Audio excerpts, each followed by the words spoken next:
What up, peeps? Welcome back to Late Night Hobbies. I'm Tony. I'm Cody. And we have got literally... so, Willis, it's already in Who the said chat. that? Tone the Bone Malone. That is not a real thing. It's the real thing. It's my iconic streamer name, my gambler name. Ladies and You gentlemen, paid someone to do that. episode for you guys today. We are going to be tier listing the entire Tau Codex. Willis, I know that you're excited about the Tau Codex. I know I am excited about Tone the Bone Malone. Thank you. That's De Niro. Give that moderator. No. Who is that? I don't know. That's a bot that you paid. No, dude, it's someone that just jumped in the stream randomly. It could happen to anybody. That's how iconic I am. Yeah. So folks, we're going to be ranking the entire Tau Codex. Oh, it's Big Nate, baby, Big Nate. How can you do a tier list without points? What we're going to be doing is we're just going to be assuming that, like we were talking about when we reviewed the Codex, the points that were revealed with the book are based on the fact that this was written before 10th edition launched. So it's safe to say that at the very least, the points are going to remain the same. But I would expect points cuts, but it's hard to say how much those will be because there are definitely some units, which we'll get to, that are still pretty grossly overcosted. To clarify, I don't think this book was written before 10th. I think this book was written 2 data slates ago, though. Same thing. No, that's not true. But so, go ahead and start us off, Willis, if you want to read this first one. Where are we at? We at Breacher Teams? Breacher Teams. I know Willis is like, we'll check these guys off every day. Woof. Woof. First, I gotta find them. Hold on. You don't even have this is embarrassing. You're supposed to be professional. Anyway, while he finds that, this stream was sponsored by Pen Island. Use our promo code Late Night Hobbies for 10% off the largest selection of quality pens, luxury pens that your money can buy. Go to penisland.com today. Thank you, Pen Island, for sponsoring this stream. I literally hate you.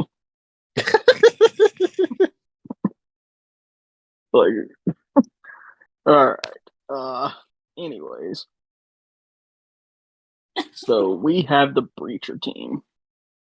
So their, stats stay the same. Yeah, they move 6 inches, 4 up save, no win long, 1 wound each. They are OC2. You see Robbie in the chat? I see. Don't worry about it. Oh my god.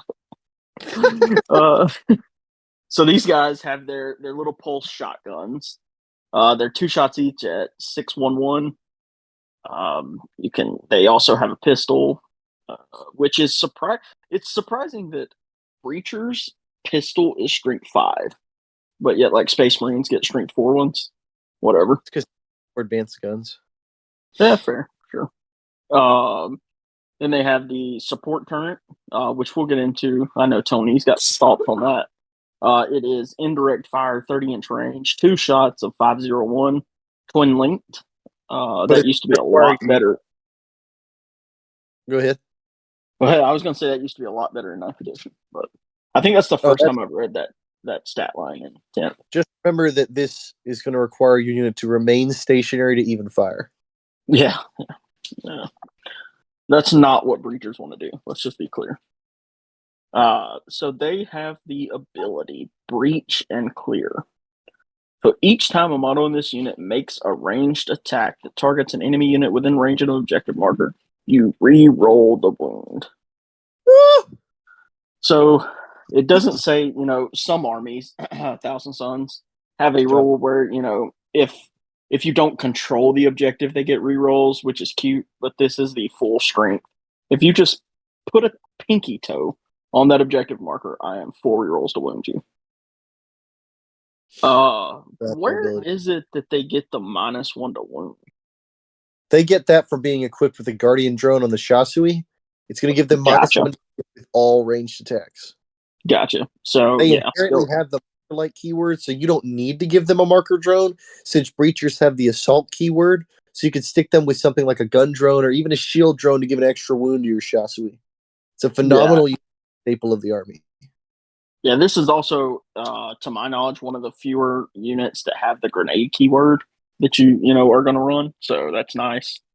Yeah, I think it's like I'm not. I think strike teams and breachers, but I don't even think Pathfinders do. But I could be wrong. That would be interesting. But yeah, they're a solid unit, in my opinion. I know Tony is just a stand when it comes to the fact that he refuses to try the devilfish, the breacher fish, if you will. Isn't about the Uh, breacher. yeah, I get it, but I think they're a phenomenal unit. They're one of the most popular units in the Tau meta, like competitive meta. Um, yeah, where would you rank? I think they're A tier, A tier easy. Yeah, easy A tier. boom. Throw that bad boy in there. So, Gonna lead us on yeah, broadside battle suit. These are going to be basically, I've always thought since the beginning of the edition, for 90 points, you get, I mean, how do you not run these? They're a phenomenal unit. They're going to be they've only got a 5-inch movement, but they're toughness 6 with a 2-up armor save, 8 wounds, and OC2 for 90 points. I mean, that's tough. It's going to be able to take 3 war gear options. It can either take a real quick. Every time I play against these guys, the 8 wounds throws me off every time. every time. It just shouldn't exist, but it does. Yeah, no, yeah.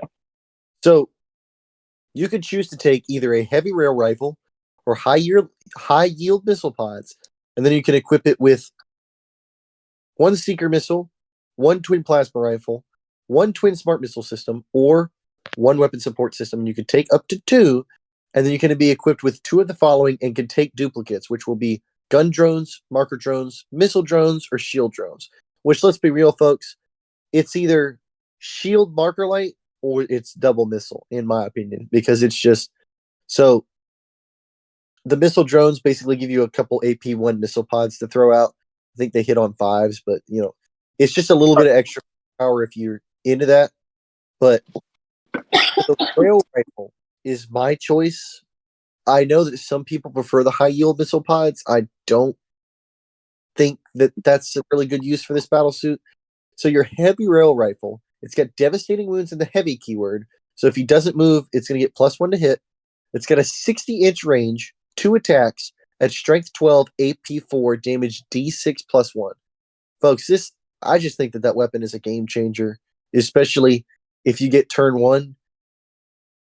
A couple movements, and whew, in Mont Ka, it's so difficult to hide that turn 1 line of sight draw because I could just throw advanced shoot on these guys. It's the devastating wounds means if you put a couple of these on the table, you can realistically just punch damage through a really tough invuln save by just focusing it down. And I think that it's really good for that. The high yield missile pods aren't bad either. It's a 30-inch range. Now, if you take the missile pods, it used to be 2, but now it's just sorry. It is I believe it's just that you get 1 of these now and it's twin linked. So it's 30 inches attacks, strength 7, AP1, damage 2.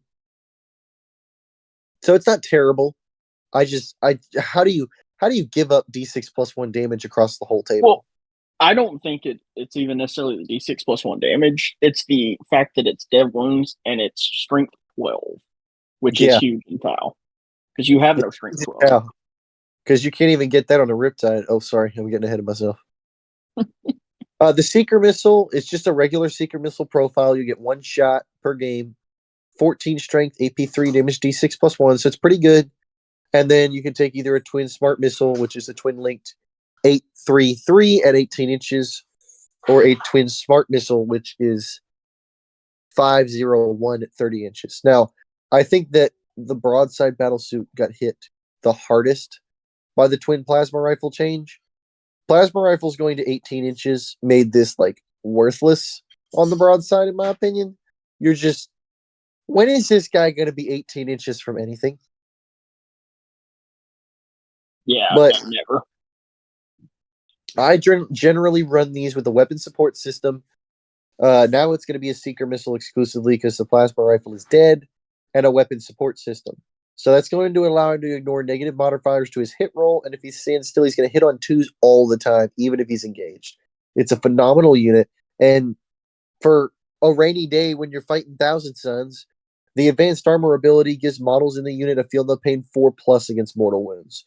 Doesn't come up a lot, but if somebody doesn't know any better and they throw a Doom Bolt out, it's nice to know that you've got something to save that damage. I think Yeah, that that's this. a. Go ahead.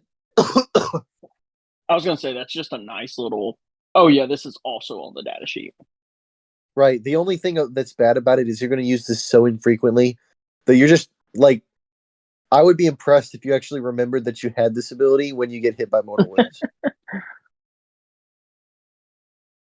So I think that the broadside is a phenomenal unit. I don't think you have to take it, but it's definitely worth the points that you invest into it. I'm voting for B tier.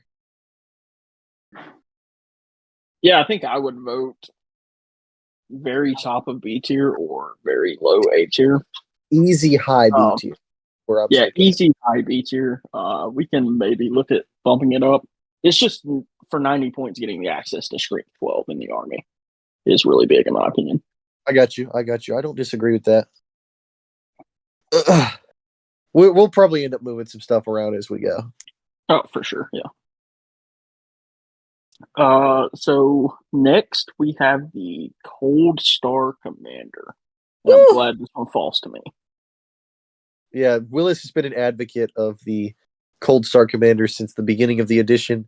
He literally keeps a picture of it above his bed, jacks off to it at night. It's, he's always been that guy. Yeah, I like walk in the shop every day and I just look at my Cold Star and I'm like, oh yeah, oh yeah, This is the guy. he is him. So this Cold Star Commander, why is he so great? He has a base move of 12 inches, Woo. toughness 5, 3-up save, 6 wounds, OC2. He doesn't have an innate invuln, but I think you probably just give him one. Cap. Because do what? Nope. Nope. Well, in Nope. my opinion, it depends on Nope. what unit you're running him with.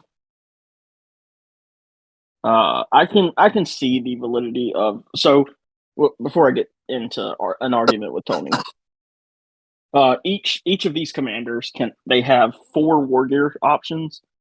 So essentially, you can take 4 guns, or you can take 3 guns and a shield generator, which would give you a 4-up invuln. I think both are valid options, despite what Tony says. I lean more towards the 4-up invuln if I'm running him solo, but I don't know. I probably lean more towards the enforcer to run solo. So you guys are going to notice the stream real quick. I just want to touch on the fact that we're not going to be mentioning ballistic skills unless they change from 4-up, because Tau has an inherent 4-up ballistic skill across the board. We're also not going to waste a bunch of time re-mentioning things like Tau War Gear. So just real quick, Willis, if you want to run through the base Tau War Gear that everything's going to run, and then we'll just mention it by name in the future. Sure, yeah, 100%. So he has access to an air bursting fragmentation projector. These things were a bully in 9th edition. They are no more. They are blast and indirect fire. 24-inch range, D6 shots. They are strength 3, which is whatever. YGWY. 0 AP and 1 damage. Literally worthless. I know a lot of people use this. They throw it on just one suit in a unit. And the reason being, they can, even if they can't shoot their full loadout at something, for the strike and fade strat, you can always shoot something to be able to move. Because in the tower anymore. Do what? Now crisis suits can't even take these anymore. What? Oh, I didn't even know that. But yeah, so you throw one of these on your commander. so that you can always get that little extra movement. I know that's something a lot of people did. I personally just probably wouldn't. The next one is Burst Cannon. It's 18-inch range, 4 attacks at 501. Yeah. Then you have the one that's gonna make Tony shed a tear. Cyclic Ion Blaster.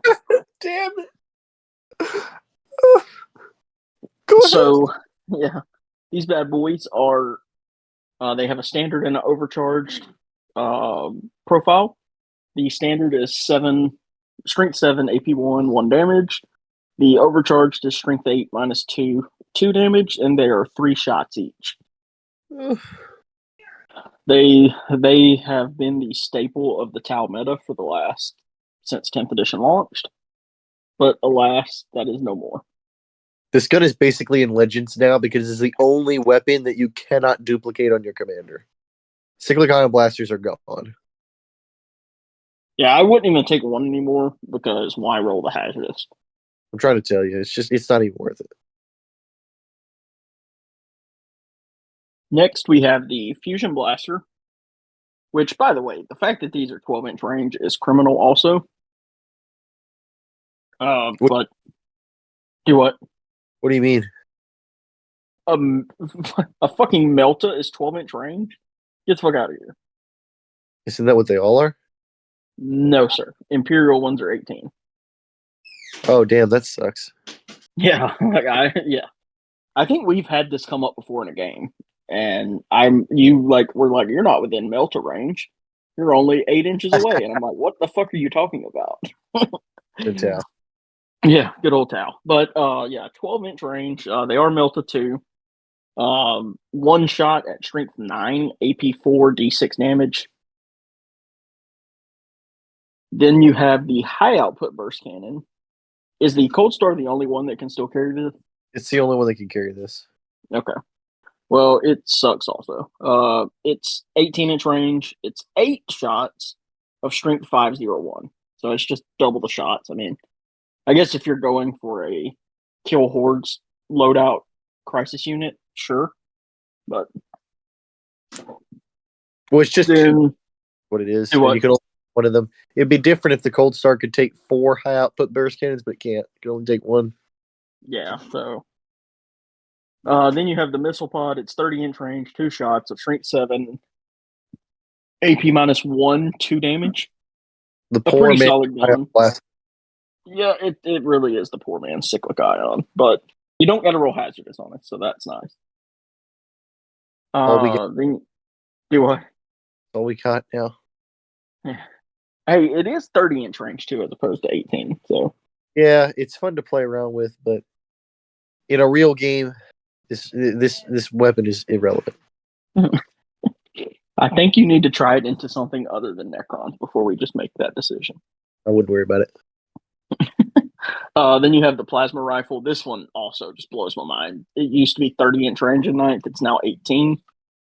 one shot of strength 8, AP -3, 3 damage. It would be a really good gun if it was still range 30. The range makes this gun worthless, in my opinion. Yeah, I used to run. All of my crisis suits had 3 of these bad boys strapped on them in 9th edition. I was a firm believer. The whole point of the plasma rifle was it was a more consistent, long-ranged option to the fusion blaster. And by only gaining 6 inches, just take the fucking fusion blaster. Couldn't agree more. Yeah, that's atrocious. Plasma rifle, in my opinion, as it is right now, is a never take war gear option.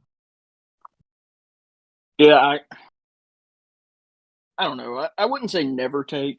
I think, but if you drop your suits 18 inches from the opponent, you should have taken fusion blasters and gotten within 12.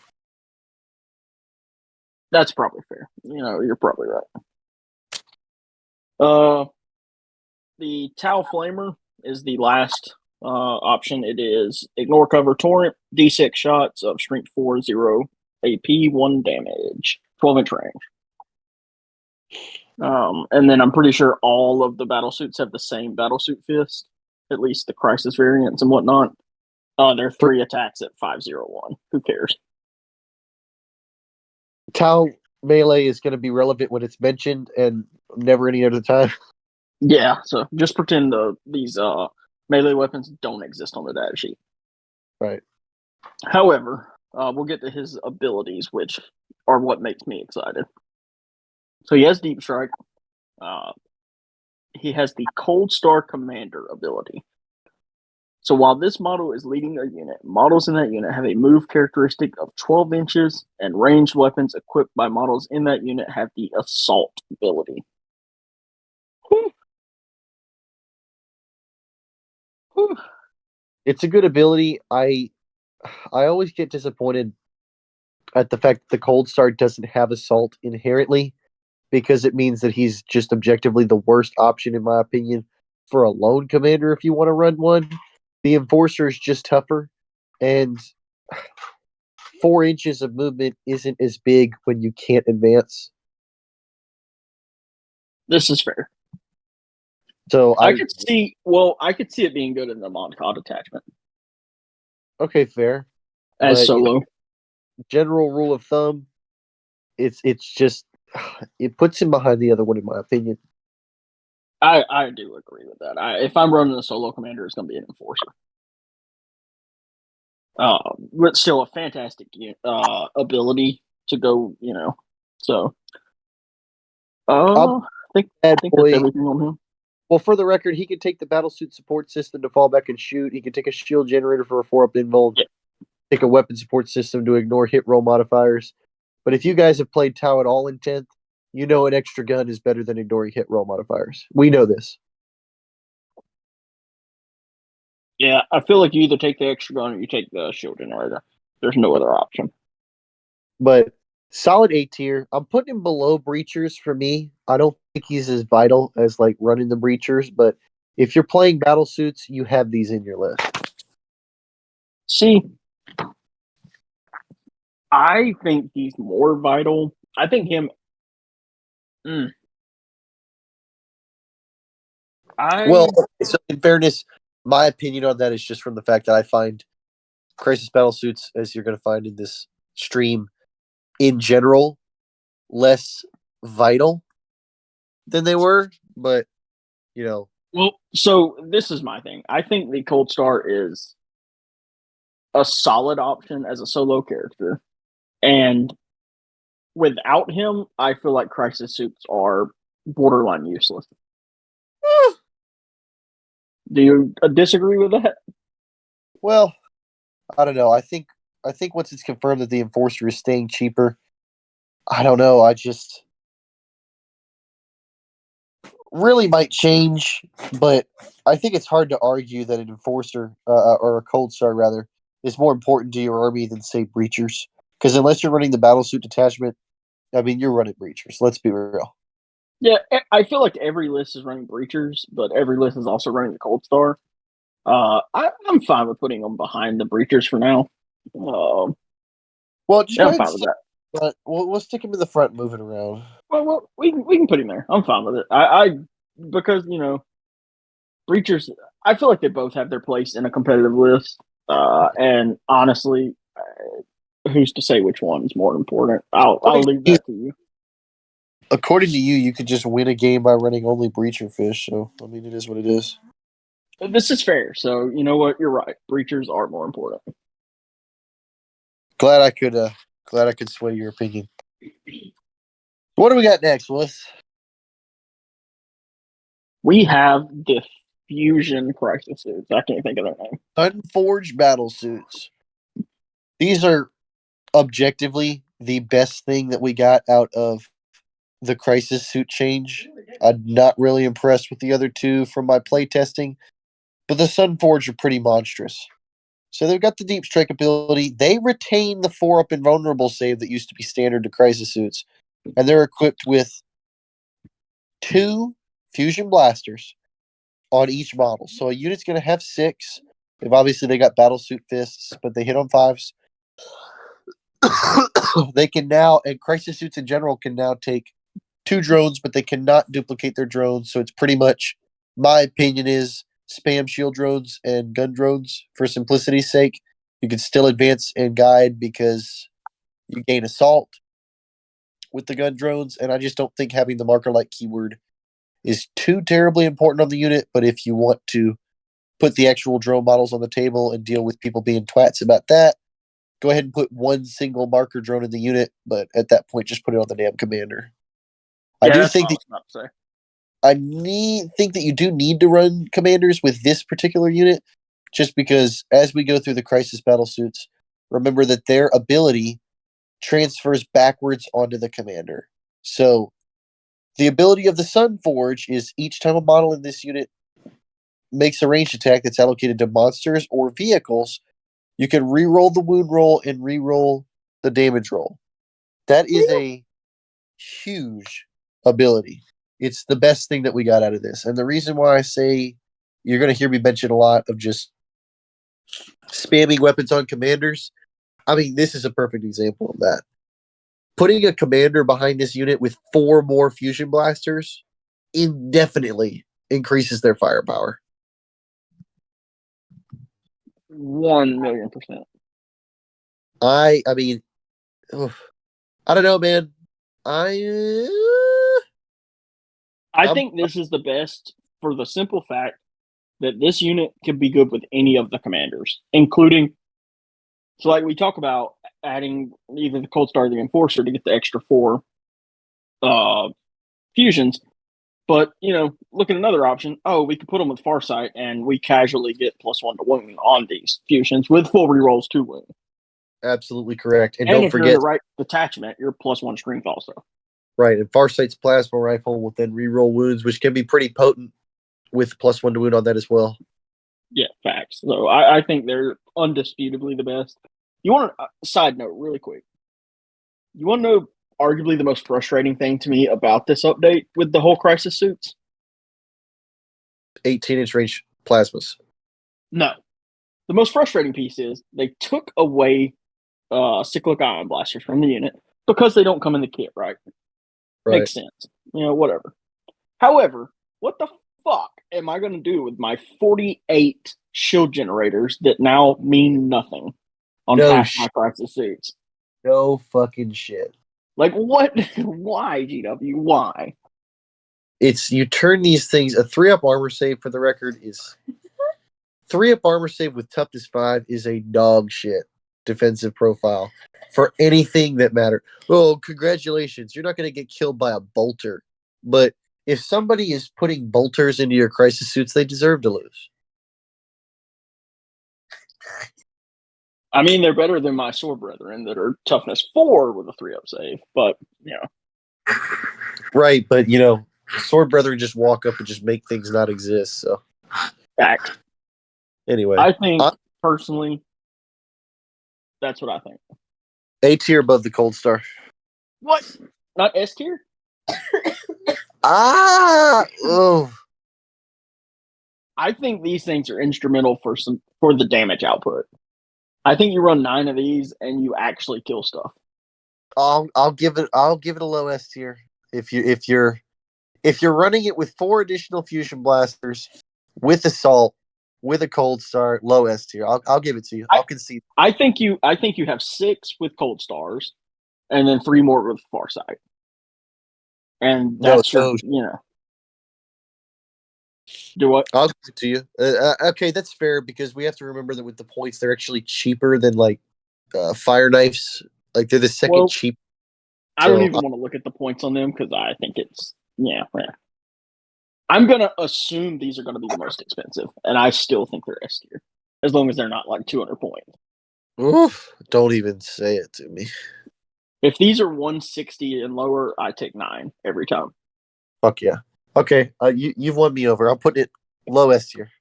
Okay, all right. Glad we can agree. So that would put the fire knife ones next. Oh my fucking god! Tony play tested these today and loved them. Everybody. No, I've played test these in every game I've played because on paper they sound so good, but these crisis battle suits are fucking dog shit. And it's just volume of fire alone. These are fucking worthless. The Fire Knife battle suits, it's a regular crisis profile, 10-inch movement, blah blah blah. They can equip 2 missile pods or 2 plasma rifles. So their ability is they can ignore negative modifiers to their hit roll, and their special ability is reroll a hit roll of 1. If they target a unit at starting strength, reroll the hit roll. Sounds pretty good on paper. The problem with these models, okay, is that if you take them long range, you don't have enough AP to actually kill anything. You don't have enough shots, and you don't have enough AP, and you don't have enough damage. It just doesn't work. And if you take the plasma rifles, you're an idiot. And that's what it is. It's you can't output enough damage with the missile pods. I mean, Space Marines are going to save at you on a 4 if you're ignoring cover. If you're not, they're going to be saving on 3s. It's just, and you don't output enough shots for this to really matter. Because with a captain, so each of these guys is going to make 4 shots. So you're getting 12 shots out of the unit. You add in 8 more, it's 20 shots. It's 20 shots. If you activate in a unit that's at starting strength, you can pretty much expect to deal some damage, but I genuinely just don't even think that you can kill a 10-man block of regular Space Marines with these guys. Just in my experience, they just fart out bullets, and it's usually pretty irrelevant. I am not impressed with these particularly, and with the way that the points are right now, these are actually the most expensive crisis suit, which for me, this is a fat ass B tier, low B tier. So I think, so my opinion of these guys is, I think in Retaliation Cadre with I just YOLO them into something and their strength 8 AP2, they're a little better. Because then they're wounding like Marines and whatnot on 2s instead of 3s. 2s rerolling 1s is good. Still, yeah, I agree with you though. AP1 shooting in ranged is effectively AP0. I mean, man, fuck that data sheet. And you're not, in my opinion, you're not wasting a valuable, like, because the way the lists, in my opinion, are looking right now, you don't have infinite number of stealth suits or tetras to guide. So I'm not wasting one of them on this unit. Therefore, I'm not going to ignore cover. I hate to say it, but it might be better to take a Riptide with a heavy burst cannon. I don't know if I'd go that. I'd rather just have the Riptide with the big cannon. Okay, you're right. I'm being a little dramatic. Yeah, you're capping on that one. I'll admit it. I'm capping. But do we think B tier or we think C tier? I'm putting low B tier. I really don't think a crisis suit deserves to be in C tier, but this model is not worth running. Any model in the game for the same amount of points is better than this unit, in my opinion. Okay. All right. Next, we have the Flamer Boys. This is my second favorite. They're 140 points now. I expect them to drop to the 120 and lower range, which I think would actually make them really good because so the ability on this data sheet is so they can fall back and shoot. They can be equipped with 2 burst cannons or 2 flamers, but in my opinion, I think it's the flamers, man. I think AP1 ignore covers flamers with access to AP2. It's a lot.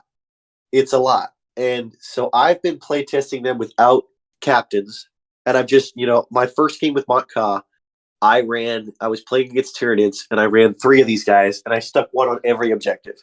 And it was just 10 Termagants would walk onto my objective, and I would just eat them alive in Overwatch. Because, and then in my turn, the potential for an AP2 Flamer, they're really good. And I think they're good at 140 points. but I think that all the crisis suits are probably going to see a points cut.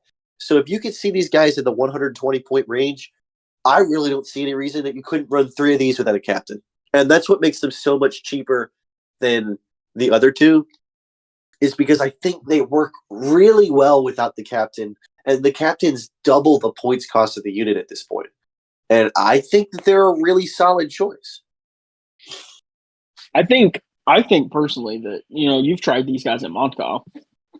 I think these guys are going to be even better in retaliation because you're talking about running them, no character, which I 100% agree with. But these are kind of your frontline guys. Like, these are the guys you want to push out, hold objectives, overwatch those objectives. Why not give them strength 5 with the free AP too, as opposed to having to pay a CP for it? Just saying. I think in retaliation, cadre, I think the burst cannons are probably the better choice, which I know sounds really backwards because you've got lethal hits in Montcalm, sustained hits in Calyon. So, Tony, why don't you want to make a hit roll? I don't know.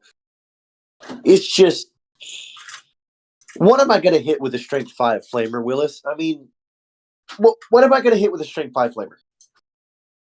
Well, that puts you, like, just Space Marines, for example. If you're rolling, what? 2, 4, 6. Was that 6d6? So and that's like an average. Do what? You would be wounding on 3s. I just think that it's going to be a lot harder to access, like, for example, the +1 AP in retaliation cadre with this unit because they, without a character, they have no access to assault. So they're going to be stuck in that 10-inch movement.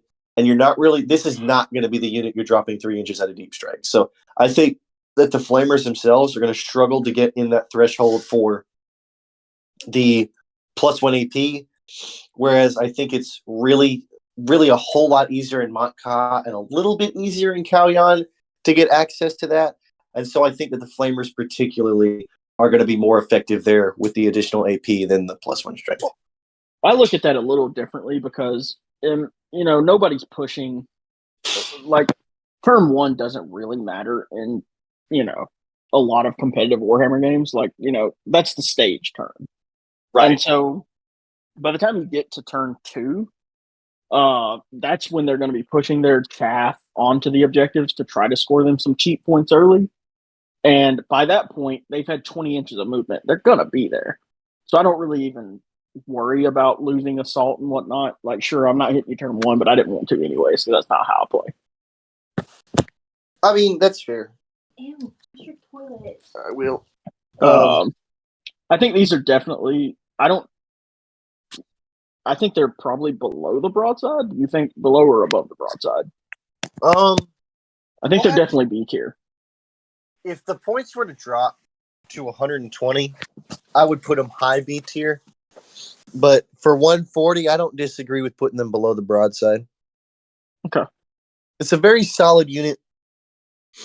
I think that there's a lot to argue for putting a couple of these in the list just as a throwaway YOLO unit. And I think that they work really good for that. And in my experience, just the ability to phone's about to die. The ability to get that man a charger. Get this man a charger. I know you're truthful. Yeah, I agree with you. I think pushing these guys out and just for me, this is my first wave of guys to die. Right. It's perfect. These work perfect for a unit to literally throw away. Which in Montcalm, as we all know, when that Nightbringer blew up my unit of flamers, I've never been so happy in my life. I spent the rest of the game re-rolling all hits. And I think that they're phenomenal for that. They're going to die, and they're going to fold the second they're activated on, but that's okay. For the right points, that's okay. Flame a unit outright, kill it, and then, just die, I guess. It's okay. Move on with your day. Yeah. Write the asset off. And the fact that they're OC6 for a 3-man, you can flip objectives like that. Easy. Because the only thing that's going to really compete with you is probably a really good target for an AP2 Flamer. Yes, that's what I was just about to say. Those are the targets you want to kill with the Flamers, anyways. I'm going to give you the next one because I want the Devilfish. Oh my god. Okay. So, Look, you're not going to give them the due, speech, so it falls to me. Commander It's a Dark, burden I'll carry. he's a strength 7. I'm sorry. Woo. He's a 7 movement, toughness 3, 4 up save, 3 wounds, 7 up leadership, which for a named character is fucking deplorable. He's OC 1, and he leads Pathfinders. So his ranged weapon is an 18-inch range. It's got the assault keyword. Makes 2 attacks at 502. So it's kind of not really good. His melee, he's got close combat weapons at 301, 3 attacks at 4 up. He can only lead Path. He has the Infiltrator ability, the Scout 7-inch ability, the Leader ability, and when this model is leading a unit, each time a model in that unit makes a ranged attack, add +1 to the wound roll. Enemy units that are set up on the battlefield from reserves cannot be set up within 12 inches of this model. So I think he's like 60 points or something. It might be 70. He's not bad. Like, if you're running Pathfinders, you can do much worse than running Darkstrider. He's so irrelevant in most cases for 70 points. Like, I've flirted with the idea of putting him on the table just to 12-inch Deep Strike deny, but like literally a 70-point unit of carnivores will screen a Deep Strike better because it's 10 models. So yeah, I mean, you're not wrong there, but I don't know. I kind of like having. I would like this because of the.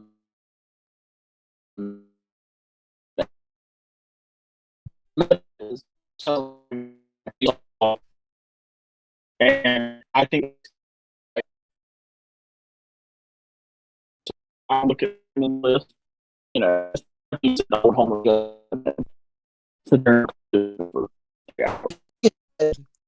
load up. I feel better about it. You're not telling what That's a fair argument. if he just immediately from but Tell me. You're going out. You're going in and out. hang on, let me see. I can hear you. Okay, so And it's it's just like, sounds like how if you the reason why you can't run this alone tonight and he's too expensive to stick a unit of Pathfinders on your home objective is because of that loan up. He's going to get farted on by an indirect fire from across the table, and it's not going to stop mech runs from deep striking. Sorry. It's just not happening.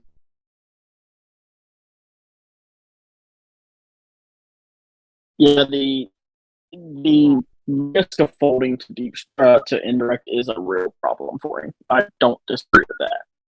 If he had loan up, I would put him in B tier. Without loan up, C tier.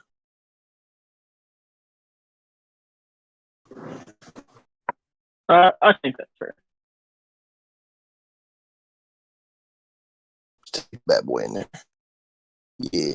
All right. Yeah.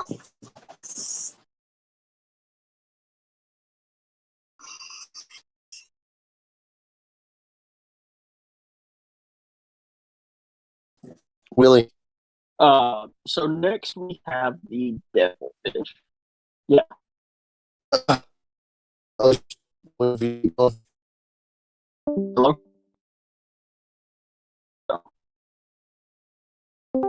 So next we have the Devilfish. If I can get the pull up. Better. Hello? Not really. God damn it. Yeah, I can hear you. You're just going in and out really badly. I don't understand what the problem is.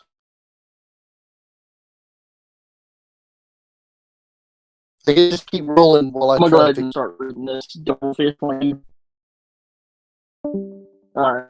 So the devilfish, the mighty devilfish, it has a 12-inch move. It's toughness 9 with 3 plus save and 13 wounds. Leadership 7, OC2. I wish it was OC3, but whatever. It has access to the accelerated burst cannons. Do what? Useless. It's not bad. 4 shots of strength 6, AP 1, which would be AP 2 if you're using this thing correctly. 1 damage. Whatever. It is only 4 shots of damage. So yeah, I mean, you can give it a single seeker missile, which seeker missiles are 48-inch range. They're one-shot weapons at strength 14, AP 3, D6 plus 1 damage. So, nice little one-shotter. Yeah.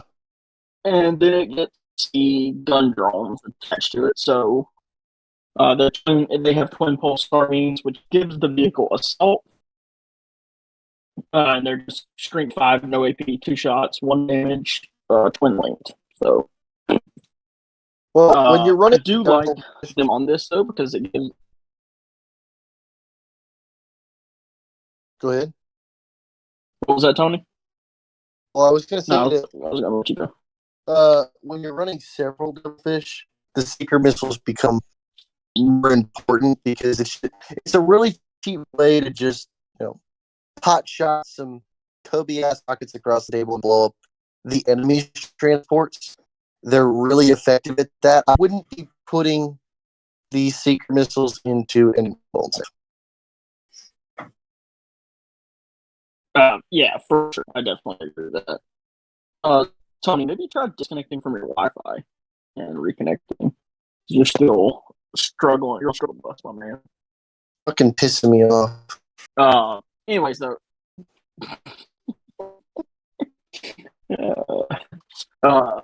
Is it better now? Giving the devilfish assault with a 12. No, not better. But getting the devilfish assault with a 12-inch move. So the way I look at this thing is, it goes out once it's loaded for breeders. They die generally because that's just the way it goes. And this thing is, it takes a actual unit kill toughness 9, 13 wounds. Like you're not killing it with random Space Marines or Termagants or something. Yeah. It's going to take an actual. If somebody doesn't kill it, then you have a 12-inch move assault action monkey for the next rest of the game. That's the way I look at them. Their ability is called rapid deployment. So units can disembark from this transport after it has advanced, which goes well with the assault keyword. Units that do so count as having made a normal move that phase and cannot declare a charge in the same turn, but otherwise can act normally in the remainder of the turn. So you can jump this thing 12 inches, advance it, get your guys out 3. I mean, minimum 16-inch kind of jump range for a unit of OC2 guys makes flipping objectives and whatnot super easy. And they're not expensive. So just, little point denial here and there. I don't know, 75 points could get you a Dark Strider. Yeah, I'd rather have a devilfish. But yeah, I think these guys loaded with breachers is phenomenal. If I were building a Tau list, I think mine Tau list would have 2 of these in it. That's just where I'm at. I know Tony is a staunch defender that he hates them, but it's just that I think 2's less egregious than people saying run 6.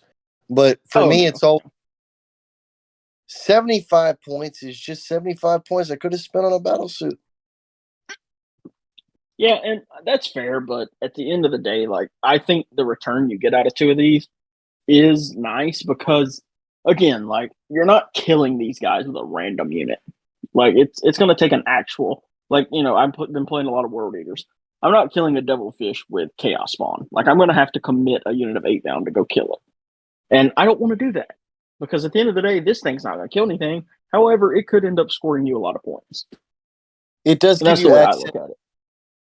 In Montcalm and Calyon, there's a stratagem that relates to running the Devilfish with your units. I think they're better in Montcalm because disembarking units can reroll all wounds, which can make Pathfinders a really legitimate threat. And then in Calyon, it is less important. It basically just means if they disembark and then you charge them in the next turn, they can get back in the tank to defend themselves. It's not really the most relevant thing in the world, but it is there. But I think the one in Montcalm is pretty viable. I think the one in Montcalm is better. However, like when I put these guys in the list, I have zero, and when I say zero, I mean zero intention of ever spending a CP on one of them. Like they're there for a reason. The idea of the Pathfinders rolling out several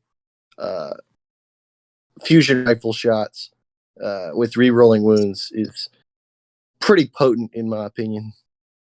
Yeah, that's fair. Yeah. And they have devastating wounds as well. Oh, that's spicy. I think this is minimum B tier. Yeah, I would give it B tier, absolutely. I would put it, closer to A tier, but who am I? What do you say? Are you arguing high? I'm gonna argue high B tier. High B because tier? I think it just takes the breachers up a notch, and we've both agreed that breachers are a top of A tier unit, and this 75 point model makes them better. I can see that you put the Tidewall drone port up next. So for the record, as we go forward, we're going to kind of use the C tier as like not really good units. And then the D tier, just consider that the meme tier. And I'm going to go ahead and before we even like go over this data sheet, I already did it, Tony. Everything with the Tidewall keyword is meme tier because they're not bad. They're not good. But like if you're taking them, I think it's pretty much common knowledge that you're trolling. So we'll go over the general Tidewall rules, which is basically that Tidewalls provide cover if they obscure true complete visibility between you or the opponent's models. The receiving model will get the benefits of cover. The drone port has one of the memest abilities I've ever seen. And also, for the record, like all the Tidewalls can move 4 inches a turn. They can advance as well. But the Tidewall drone port is toughness 8 with a 3-up armor save, 10 wounds, OC 0. It has the drone defender's weapon. It's a 20-inch range with assault and twin linked. This is where it gets memey. 8 attacks at 501. It can transport 11 Tau Empire infantry models, but cannot transport Battlesuit, Kroot, or Vespid Stingwing models. Its ability, it's got Firing Deck 11, Deadly Demise D3, and its ability, Drone Port. Each time this fortification is selected to shoot, its drone defender's weapon will target and resolve attacks against every enemy unit it is eligible to shoot. I'm sorry, that is an eligible target. So basically, you yeet this thing down the table with the assault keyword, and it just basically spins and farts bullets on everything. And this is a meme pick, but this is one of my favorite meme picks. Let me just say one thing: you're not yeeting anything that has a 4-inch move.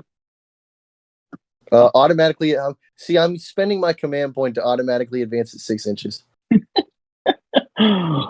Fair enough.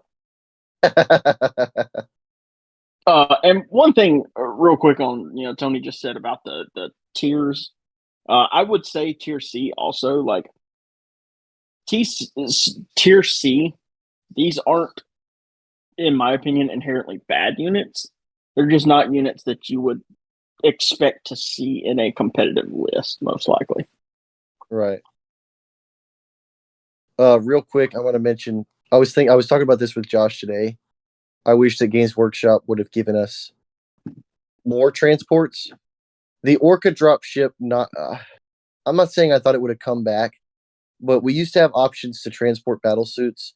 And man, if we still had transports for battle suits, I think it would change a lot. I think the game would be a lot more exciting if they could access those stratagems. And not to mention, now that crisis suits are a little frail, I think there's more of a need than ever to stick them in a transport.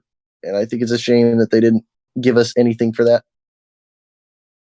I think it's a shame that they still have the vehicle keyword, which we didn't even mention. Oh, we don't need to mention it. But they did give them the battlesuit keyword, Tony. Never fear. Thank God. I'm going to let you talk about these fucking communist scum. Yeah, I never even read this data sheet. Let me find it. It definitely is now a meme. This is a meme take, in my opinion, going forward. Yeah, I mean, you're running Farsight, so you're never taking these guys. But we'll get to that in a moment. So these guys, they have a 6-inch move, toughness 3, 5 up save, 5 up in 1, 3 wounds. You can give them a 10-inch move by putting them on a disc. Melee profile is 2 attacks at 501. Why even print that? Blah blah blah. So their abilities. So the first one is failure is not an option. While this model is leading a unit, models in that unit have the Feel No Pain 5+ ability. Solid. Like, I mean, that's something I would want to use. What does this thing even lead? Fire Warriors. Fire Warriors? Okay. Breach strike teams. Cool. His other ability is Coordinated Leadership. At the end of your command phase, roll 1d6. On a 4+, you gain a CP. That's not terrible either. You're never going to run these because you're always just going to run the next character. So, yeah, I'm not going to waste a lot of time. We'll put him ahead of the draw port. For 90 points. The legendary warrior of the Monka. I don't know. I heard a rumor that he was going up by 50 points. Before an outskirt character, some people considered to be a meme take. Now, if you're running Tau, you are running Farsight. He's got a 10-inch movement. He's toughness 5 with a 2-up armor save, 4-up invuln. He's got 8 wounds, a 6-up leadership, and OC2. His high-intensity plasma rifle retains its 24 inches, 2 attacks. He's got a 2-up ballistic skill, strength 8, AP 3, damage 3. He carries the Dawn Blade, which his strike profile makes 4 attacks at 2-up, strength 10, AP 2, damage 3, and will sweep with 8 attacks, 2-up, strength 6, AP 1, damage 1. He will lead Crisis Sunforge, Fire Knife, or Starsight battlesuits, and if your army includes a Commander Farsight model, it cannot include any ethereal units. If your army includes any ethereal units, it cannot include Commander Farsight. Commander Farsight's ability, Way of the Short Blade. It was good before, it's even better now. While this model is leading a unit, each time a model in that unit makes an attack that targets an enemy unit within 9 inches, it's +1 to wound. And now, his reroll all hits, which was kind of novel in Melee, has been replaced with something actually competitive. Pure Tide's Teachings. Once per battle round, you can target Farsight's unit with a stratagem for 0 CP and can do so even if you've already used it on a different unit this phase. Oh. This guy. So Kalyan and Matka rely on several incredibly useful battle tactics. And even in Retaliation Cadre, where it's less useful, the +1 to wound is still as good as it's ever been. And in Retaliation Cadre, you can just teleport him into that range. So for that reason, it doesn't matter which detachment you're running, you should have Farsight in your list. Easy S tier, best unit in this codex, undisputable, the legendary warrior of the Macaw. Yeah, we'll just go ahead and throw him up here, and then I'll get my 2 cents. He can tank shock. He can heroically intervene. He's just the best unit in the entire game. I think it's laughable still that he only has 4 attacks, but we're not going to get into that. We're not going to get into that. In my opinion, it's not even like what Farsight himself does as much as he just brings to a unit now. Because like it just gets me excited thinking about this guy dropping in with 3 Sunforged battle suits at 3 inches, strength 10, +1 to wound, 4 rerolls to wound. Whew. Now, I would argue that there's definitely, I think that Farsight with the +1 to wound is better into a target that doesn't have an invulnerable saving throw. If you're running an invulnerable saving throw, I think it's probably better to take the extra fusion shots from running a regular commander, just because, yeah, you might be wounding on 5s, but with a full rerolled wound, yeah, I think more shots is probably better, but you could really go either way. Yeah, I think it depends on the invuln too. If it's a 4-up invuln, yeah, you're wasting your time. But if it's a 5-up invuln, like if it's a knight, yeah, okay, yeah, I might be enticed to dabble. Well, Wounding an armiger on 3 with 4 rerolls. In the right position, the idea that, like, if played to its maximum potential, you could see Farsight's unit +1 to wound, throw out these fusion blasters, reroll all hits, all wounds, all damage. His plasma rifle goes in, then he charges, then he tank shocks, and then he hits him with his melee. So there is a lot of damage potential coming out from his one unit, in combination with the fact that whenever it's relevant, you can use any of the phenomenal battle tactics in any of the detachments. And just, you're running Mont Ka, his unit just moves 16 inches every turn. There's no reason not to. Or what I've been using him for in my playtesting is not advancing him. That way he can still, charge if I need him to. And instead using him to +1 AP a second time. So he'll focus fire with another unit onto a target that I really need to take out. And his unit and the other unit will gain +1 AP. But, I don't really intend to shoot him. You know what I mean? Yeah. And he'll throw that out for free. And one thing also to add about Farsight, this is one thing we've talked about. This codex was written 2 data slates ago, which means this codex was written before the nerf on free strats being to battle tactic only. So there's, hope that we both have expressed that when this codex actually comes out and they potentially do an FAQ in the future, they're going to fix some of the retaliation protocol strats to be battle tactic. I think that's a real thing that should happen. So we'll kind of glance over the Fireblade. He's a character you're going to tie to your unit of fire warriors, breachers or strike teams, but really breachers, and he makes them 3 shots instead of 2. There's not really a lot to say about him. His crack shot ability, if he rolls a 6 on the wound roll, it's AP3 instead of AP0, but you're putting him in this unit to get 30 shots. That's what you're doing with him, and there's no real need to go much deeper than that. I think he is a B tier only because he gives up assassination fairly easily. So I don't know. I would almost put C tier because, like, you've made the point, and you've 100% persuaded me to your view on this. Why pay, what is he, 60, 70 points for this guy when you could just pay another 10, 20 and get 20 more shots and a whole nother breacher unit? Well, so he's 40 points and he adds 50% more firepower to the unit. But for Okay. 90, I didn't realize he was that cheap. for 90 points, just duplicate the unit. You know what I mean? I still think it's better to just take another unit of fire warriors if you can afford it over putting him in there, only because, fixed assassinate.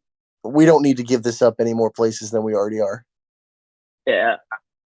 I think high C tier. Yeah, I'll give you that. We'll put him high C.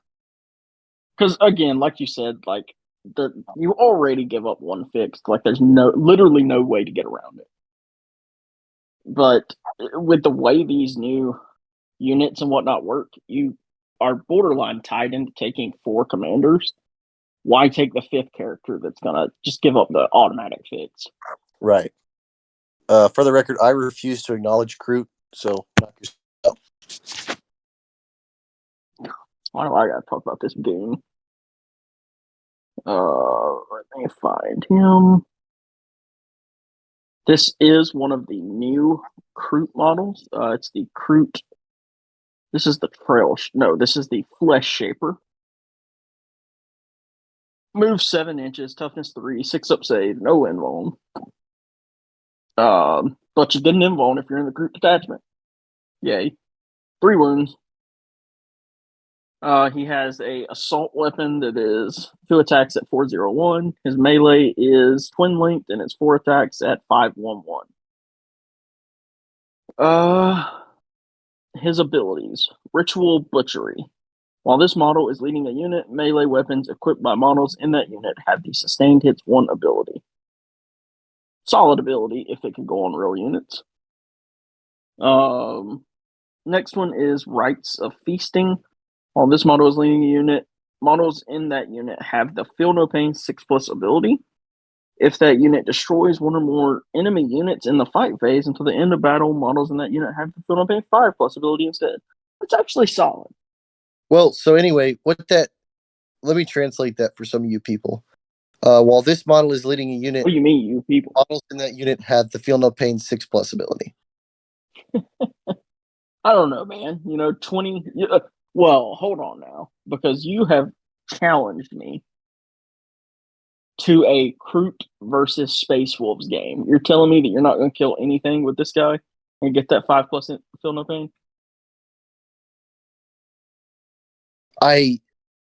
Willis. I'm not saying it's impossible, but I'm saying there should be no models left in this unit after a melee activation for it to even matter on. But I do the fact that he has infiltrators and scout 7 inches and stealth makes him a little, which you're going to see among all the Kroot, is that they all have stealth, they all have infiltrators, they all have scout 7 inches, which is one of the strongest things about this army is that they're just going to basically outposition you and just continue to throw fucking bodies at you until they score enough to win the game. So, correct me if I'm wrong. So, if the character has the ability, he gives it to the unit, but the unit cannot give it to the character, right? Or is it just no in general? I forget how that rule works. I don't really have an answer. The Kroot carnivores have infiltrate. The reason I asked is, no, they don't have infiltrate. Does he give the unit infiltrate is basically my question. I mean, you know better than me. I don't play Warhammer by the rules. So what do we think with this guy?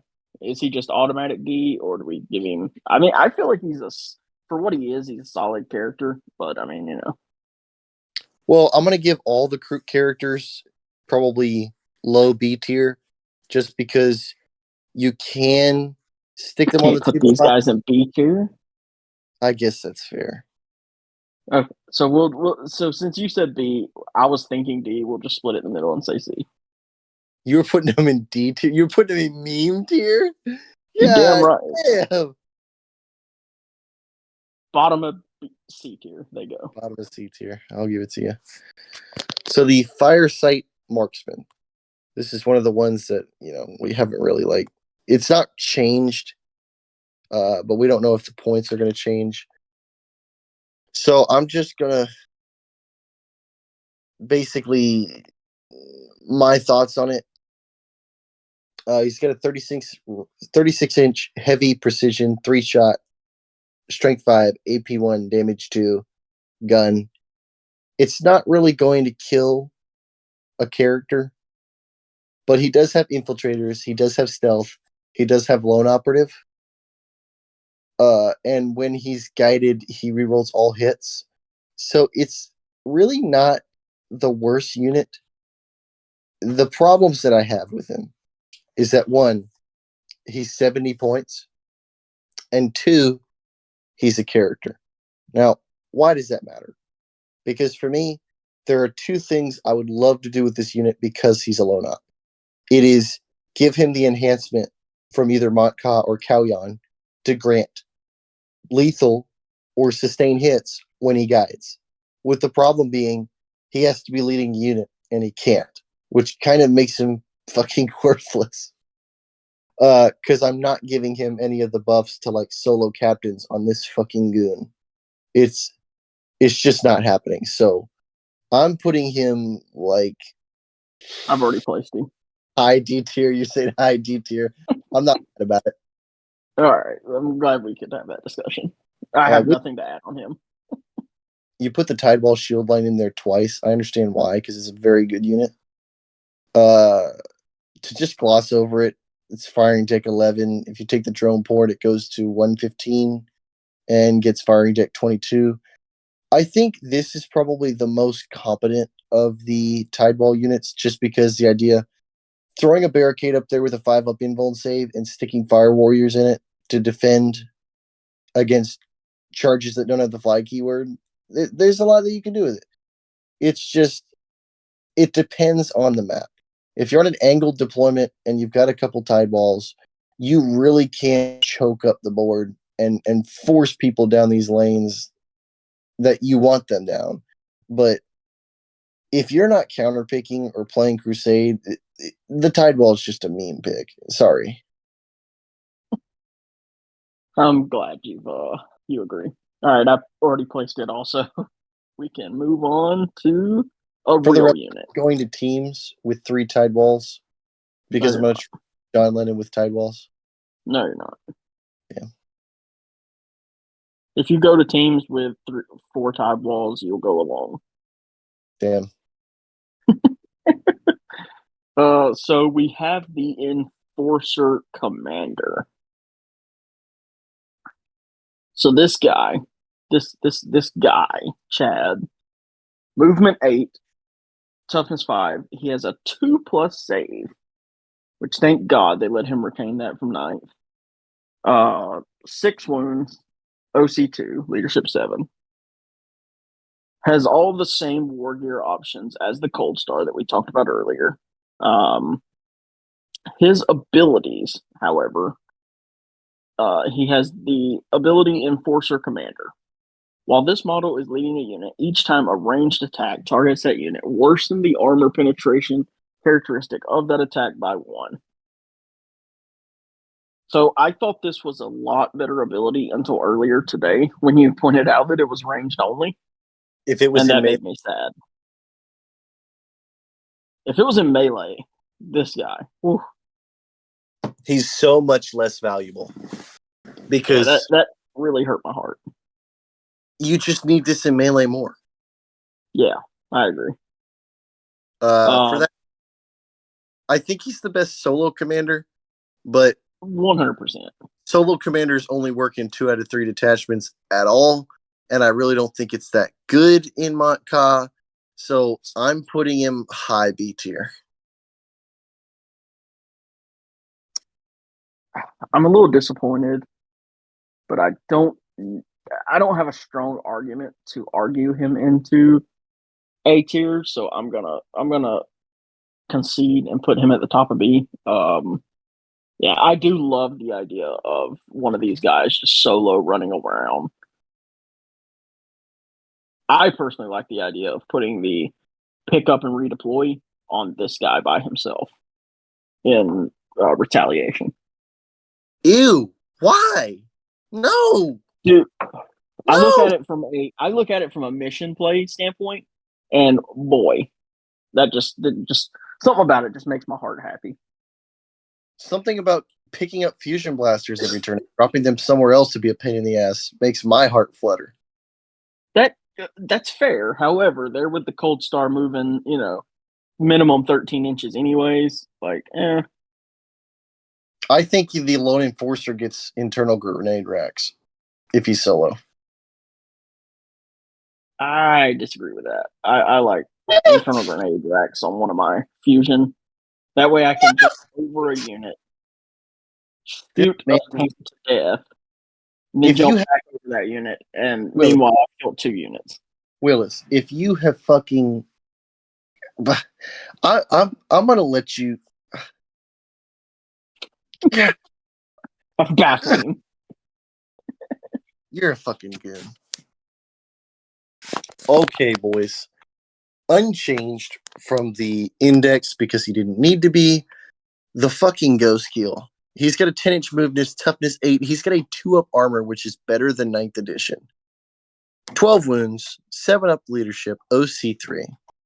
The ghost skill is for 160 points. He's been the staple, like arguably as much of a staple in early edition as Crisis Suits. He could take either a Cyclic Ion Raker or a Fusion Collider. The Cyclic Ion Raker, it's 36 inches, 6 attacks. It could be Strength 7 or Strength 8, AP 1 or AP 2, Damage 2 or Damage 3. This is a real big threat to a 5-man block of Terminators. I'm not going to lie to you. And there are a lot of things that this gun is a huge threat for. With the other option being the Fusion Collider, which I also think is a phenomenal choice. It's an 18-inch Melta 2. It makes 2 attacks at Strength 12, AP 4, Damage D6. I've walked up to kill rigs and just fucking shat out 18 damage. I'm sorry, 16 damage and just fucking remove them from the table. With this, he gets Top Gun. Could be a twin burst cannon, twin fusion blaster, or twin Tau flamer, which is just going to you're going to get one of them with the twin linked keyword. And his Ghost Keel Fists are 3 attacks at 5 up, strength 6, AP 0, damage 2. So not the worst melee profile in the world, especially not in Tau. When it pops off, this damage 2 can be a big deal, but it's not going to happen that often. So he's got Deadly Demise D3. He has Infiltrators. He has Stealth. And he has Lone Operative. He retains the Smoke keyword, but if you choose to, you can give up the Smoke keyword in favor of a Battlesuit support system that will allow him to fall back and shoot. So, I think that the fallback and shoot is better, but Smoke potentially allows him to have a 2-up armor and the benefits of cover when it's relevant. But that's not super much of a big deal because of his stealth drone ability. So twice per battle, after an attack is allocated, which is going to be before you make your saving throw, you can change the damage characteristic of that attack to 0. Doesn't really interact well with the Melta rule, but for the most part, it's a phenomenal ability. It's on a phenomenal data sheet. The Ghost Kill is a staple. And while I think that some more aggressive detachment playstyles with like Mont-Ka and Retaliation Cadre have kind of overshadowed him a little bit, I still think he's an A tier. I love that he's very versatile in the sense that you can run him with the 12-inch gun and just YOLO him, or you can run him with the 36-inch gun and he's lone op, and like I'm just gonna sit back here and shoot you for free. And just be a dick. Yeah, just be a real dick about it. I do agree though, A tier. I really hate those guys. I'm probably putting him below Fire Warriors. Probably I think below the Cold Star also. Yeah, I agree with that. Only because, like I said, with the more aggressive playstyle of the 2 new detachments, they've kind of overshadowed him a little bit. I think he's still got a place, but in my playtesting, I just haven't been able to spend the points to run this battle suit just because I don't think he... It's weird because you would think that a Fusion Blaster with Strength 12, AP 4, Damage D6, Melta 2, you think it would sound perfect for the Assault keyword, but I don't know. He just doesn't really fit the playstyle. Like his biggest asset is the lone op, and that gets defeated when you're YOLOing him, into your opponent's deployment zone. And you combine that with the fact that for the same amount of points, I can throw an entire unit of Crisis Suits on the table with Fusion Blasters that reroll wounds and damage. It's like, the strength isn't even relevant anymore. Yeah, I agree. So, still A tier. Next, we have the mighty Hammerhead gunship, and how the mighty have fallen. Tier. Do what? Trash. D tier trash. I don't think D tier. But So it's moves 10 inches, toughness 10, with 14 wounds, OC 3, leadership 7 plus. The main gun we want to go over, the two main guns it can take are the ion cannon and the railgun. So the ion cannon has a standard and a overcharge uh, variant. They're both blast. They're D6 plus 3 shots at 60-inch range. Strength 7, AP1 2 damage on the unovercharged, and Strength 8, AP2 3 damage on the overcharged. D6 plus 3 blast of 823 is pretty solid. I don't know. I think the blast hurts it more than it helps it. I think the ghost kill's better in that regard. It's a flat 6 and doesn't have the blast keyword. Yeah, but I mean, 60-inch range. Like, you don't want this thing close anyway. Fair, but I feel like in a real game of Warhammer, how many times has 60-inch range been relevant? Very rarely. The railgun is heavy with dev wounds. It's one shot of strength 20, AP minus 5, D6 plus 6 damage. Woo! So let me just say one thing about this. God, why can't that be the stat line of the Tyrant effects? We're not here to talk about that. Golly. So, really good. I mean, that's a hell of a profile, but it is just one shot. The fact that the fact that you no longer ignore inbones, which I think is good for the game overall, really just neuters this thing compared to 9th edition, because this thing was a menace in 9th. Its abilities are the Armored Hunter. Hunter? Hunter. Each time this model makes an attack that targets a monster or vehicle, add 1 to the hit roll. So, heavy gives you +1 ballistic skill, right? No, it does not. But the armored does. Okay. If you've guided, you're going to hit on 2s. Okay, so that's pretty solid that you can move and still get the hit on 2s. Its other one is targeting array. Each time this model is selected to shoot, you can reroll 1 hit roll or you can reroll 1 wound roll when resolving those attacks. So this makes it actually reliable. And honestly, they're not bad priced.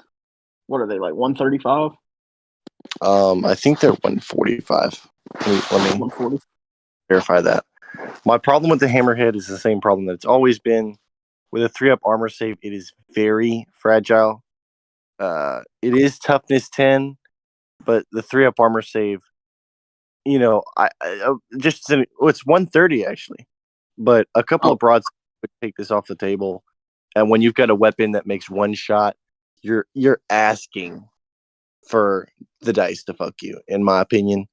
And you combine that with the fact that the damage is D6 plus 6, which means you potentially, won't even kill a rhino, is rough. Yeah. What was it in? It was in 9th. What was it? D6 plus 6 plus 3 mortals or some shit. I think so. Yeah. Yeah, it was wild. I mean, 130 isn't a bad price for it, but yeah, it's in my opinion, it's a solid profile that gets, like you said, 100% overshadowed by broadsides. Right. If you're going to run it, you have to run several, or they're just not going to do their job.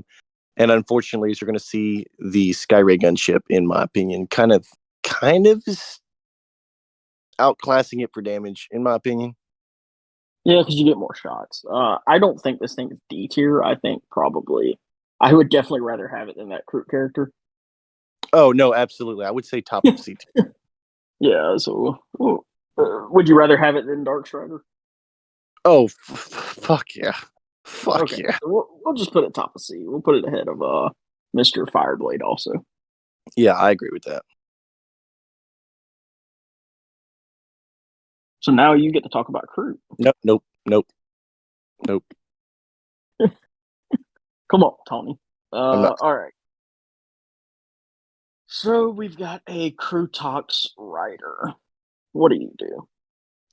So they move 7 inches, toughness 6. They're 5 wounds with a mighty 5+ save. Jesus Christ. It has the Reaper Cannon. So it's 2 shots of rapid fire 2, 36-inch range at strength 7, AP 1, 2 damage. And then, or it can have the Tangle Cannon, which is blast heavy, D6 plus 1 at strength 6, 0 AP, 1 damage. Yeah, terrible. These motherfuckers are 40 points a model. I think they go down, but regardless of whether or not they do, you still never take them. They do have Crutox Fists and Melee. They're 4 attacks of 6, 1, 2, so, good for Cal. Abilities, Crute Pack 8. Once per turn in your opponent's shooting phase, while a friendly Crute infantry unit within 6 inches of this unit is selected as target of an attack, 1 unit from your army with this ability can use it. If it does, after the enemy unit has finished making its attacks, that unit with this ability can shoot as if it were your shooting phase, but when resolving those attacks, it can only target that enemy unit. That's a really good rule for a really bad unit. Right. I would rather take it than Dark Strider. I'd You don't rather think so? take it than this Crute character. I'd rather have 12-inch Deep Strike denied than that garbage. I don't know. He's 70 points, so it's okay. I'll give you that one. God, what are we talking about? What is this guy doing? Next, we have the Mighty Crute Carnivores. 7-inch move, toughness 3, a just beautiful 6+ save with no invuln. They are OC2. God, I don't even want to talk about these weapons. The Tangle Bomb Launcher Blast, D3 shots at 501, 24-inch range. It's all 1 damage. It's all 0 AP. That's all you need to know. Yeah, and it's all less than strength 6. They scout 6 to 7 inches, and they have the stealth ability. Their ability is Fieldcraft. At the end of your command phase, if this unit is within range of an objective marker, you control that objective marker under your control, even if you have no bomb. Oh, wow. These guys give sticky? That might be new. Is that new? Look at that. Oh my God. Oh, hold on. Are we going to run Crute? What the fuck did you just say? At the end of your command phase, if this unit is within range of an objective marker you control, that objective marker remains under your control even if you have no models within range of it until your opponent controls it at the start or end of any turn. Is that their current ability? I need you to order me 3 boxes of Crute Carnivores. Well, good news. You're getting a Crute hunting pack box next week that will have, 20 in it? Yeah, that's so true. Is that a new ability? I don't know if they had that or not. Well, I thought you were looking it up on the app. Oh, I was looking it up. I was trying to make sure you weren't capping. God, what are we paying you for? I'm not getting paid. Crute Carnivore. No, they did not used to have that. That's a new ability. Oh my God. Dude, what an ability. How many points are they? 70?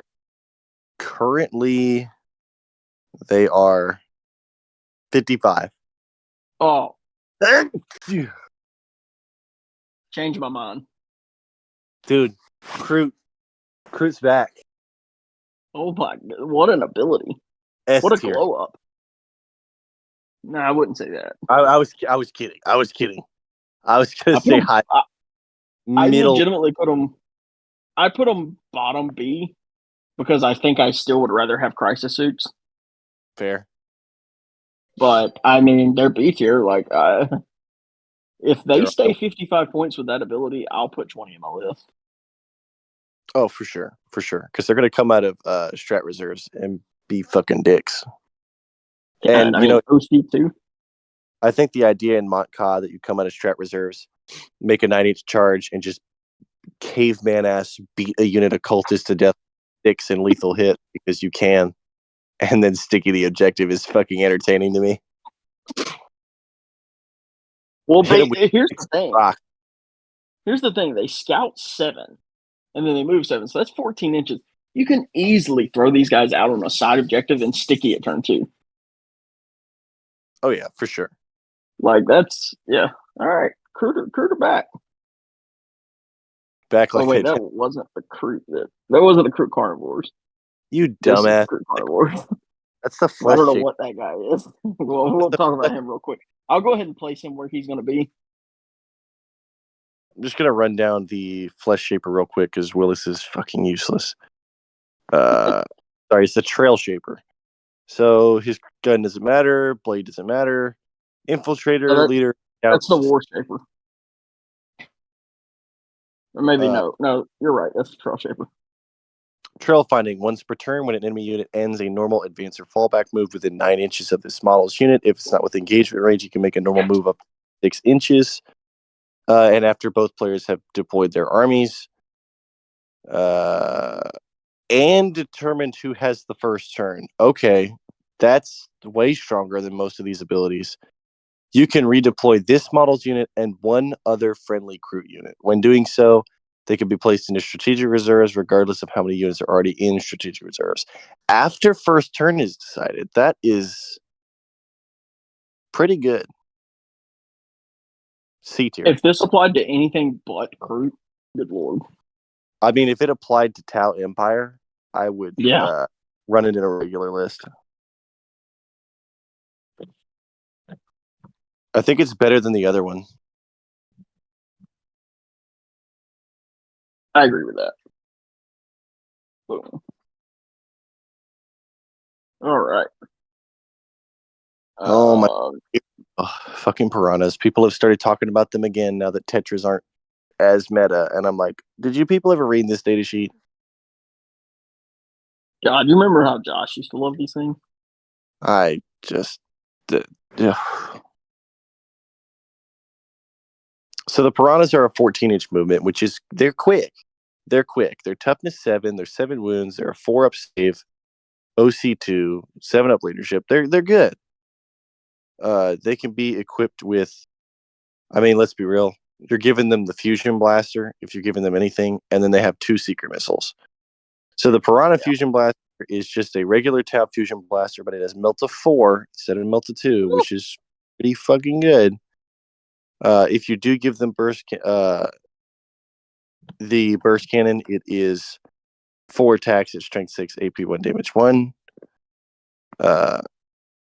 It still has 2 twin pulse carbines, which is kind of irrelevant. It's just the regular gun, twin linked assault. But it's got 2 secret missiles as well. It scouts 9 inches, which is pretty competent if you start it on the table. And it has drone harassment tactics. At the end of your movement phase, select one enemy unit within 12 inches of this unit, and they must take a battle shock test. This ability... It just doesn't work. Well, it's unreliable. If you wanted to, say, fight a Space Marine and not have them use Armor of Contempt, or you wanted to fight Drukhari and not have them throw a 4-up invuln on their pirate ship, there is a chance that this might do something. But there's just... The only reason to put it in the list is because it is fairly tough for the points. I think it's like 45. It is pretty cheap, but I've never been a fan of it. I just don't think that out of turn battle shock... It's 55 points, by the way. I just don't think out of turn battle shock is very good. Yeah, the Scout's 9 is nice, but I think there is potential to maybe Montka, just because a 14-inch movement with a D6 advance on a assault melt of 4 fusion gun has potential. But I'm kind of looking where Willis is placing this. I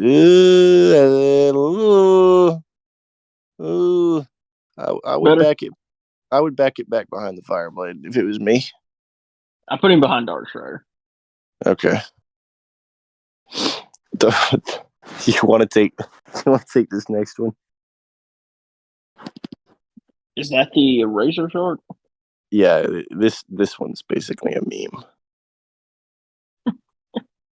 All right.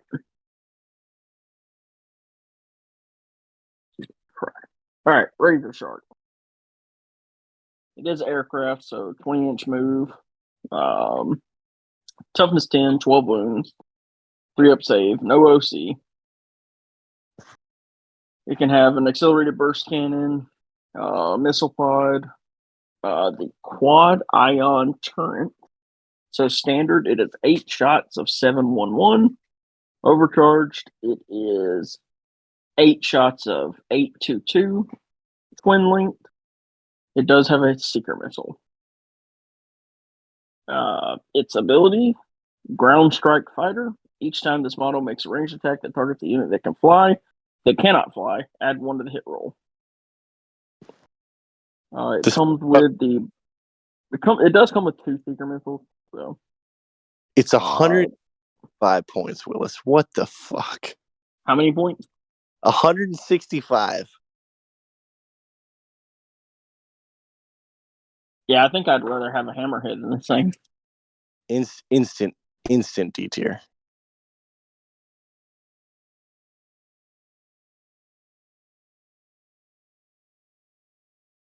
You gonna talk about old Triptide? The most disappointing data sheet in this entire edition, the Riptide ball suit. It is toughness 9, 10-inch movement. It has a 2-up armor save and a 4+ invulnerable save. It has 14 wounds.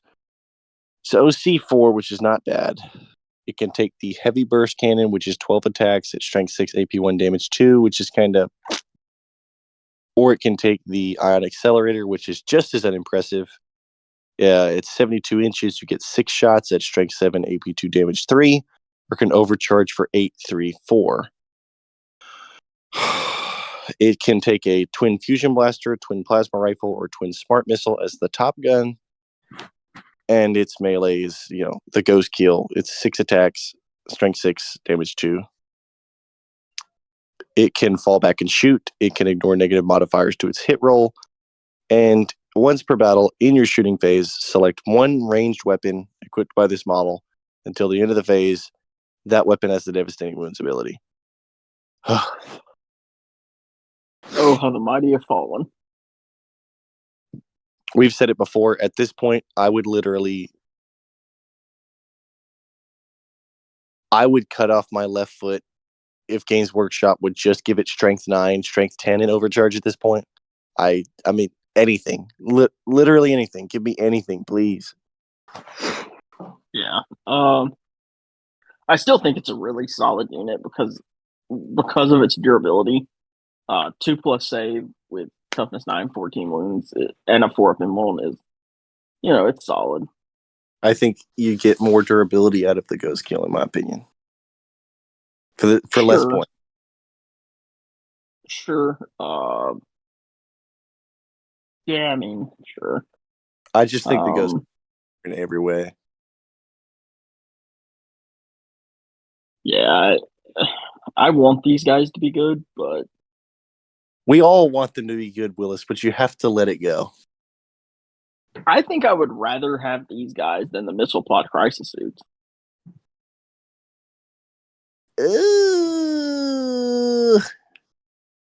What tier did we put them in? Bottom of B.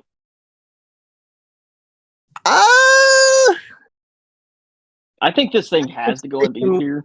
I would stick him.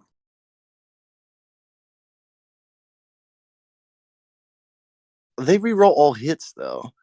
I'll give you that one because I know you're a fan of the Riptide a little more than me, and I'm really the Riptide's dead to me, so I'll put him between Flamers and Missile Pod. So the way I look at it, the Missile Pods is just them by themselves. It's 12 shots of 712.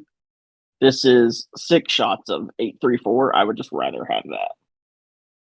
And you can't dispute that a Riptide is significantly more durable than one of those crisis units now. I got you. Yeah, we'll put in there. Okay. This data sheet will never be usable until Games Workshop gets their shit together and puts some strength behind that fucking gun. The tank busting gun. It blows. It's the second biggest gun in the fucking towel. Like, come on. It's such a cool model. Like, God, such a. And you don't see the table. Do what? Just don't even see them on the table. I saw 2 on the table tonight. Fuck you.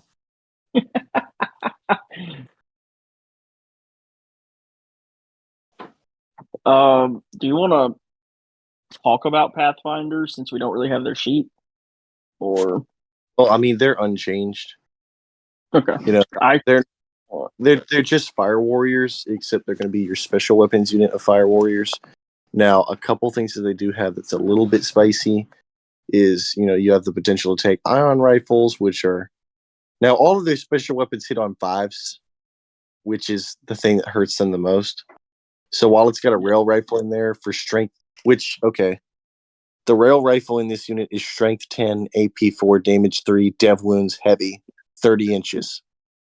I cannot justify some of the statistic choices that they've made on some of these units when the rail rifle in a Pathfinder unit is strength 10, AP 4, damage 3.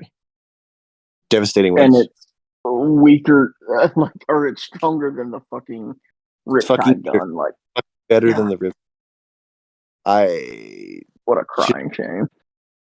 In this edition, you don't have to take one of each special weapon. You could take 3 of either. So you could jump a unit of Pathfinders out of a Devilfish, throw the stratagem on them to reroll wounds on 3 rail rifles, and have the potential to output some pretty nasty damage on like a Rhino or something. It's not bad. I don't know. Do you put the only? So one thing I will say too, real quick, they do have the infiltrate ability.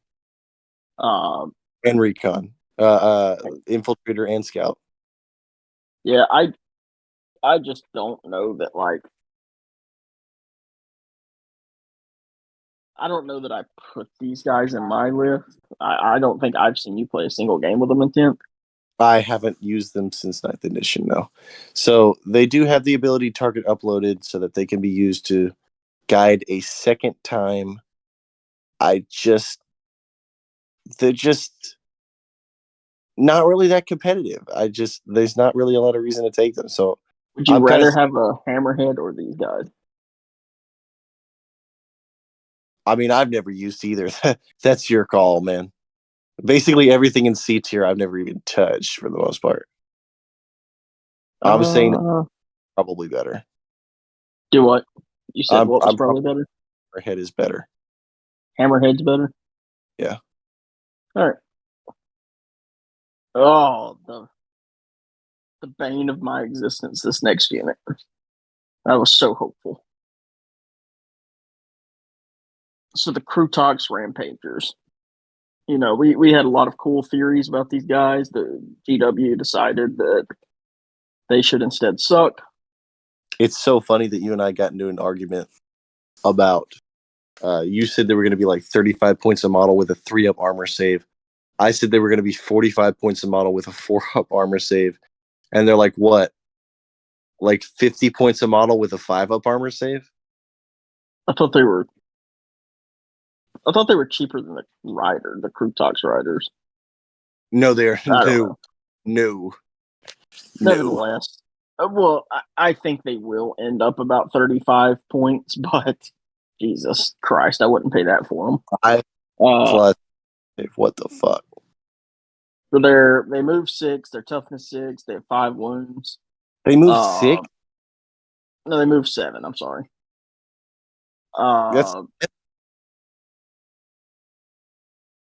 Do what? I I did not know they had a 7-inch move. I don't understand how you're supposed to get in charge range. Yeah, they're atrocious. 7-inch move.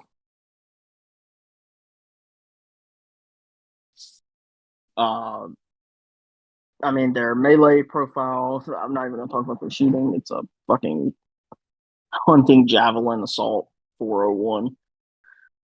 So the hunting blades they have, they're 3 attacks at 411 with lance. Why on earth, that thing needed lance? And then extra attacks, rampage or fists. These are sustained hits 1, 4 attacks at 612. If these were AP2, they would be decent, but they're not, so they suck. The Krutox Line Breakers ability. They do scout 7 inches. Each time this unit ends a charge move, select one enemy unit within engagement range of it and roll 1d6. Each model in that unit that is within engagement range of that enemy unit. For each 4+, that enemy unit suffers D3 mortals.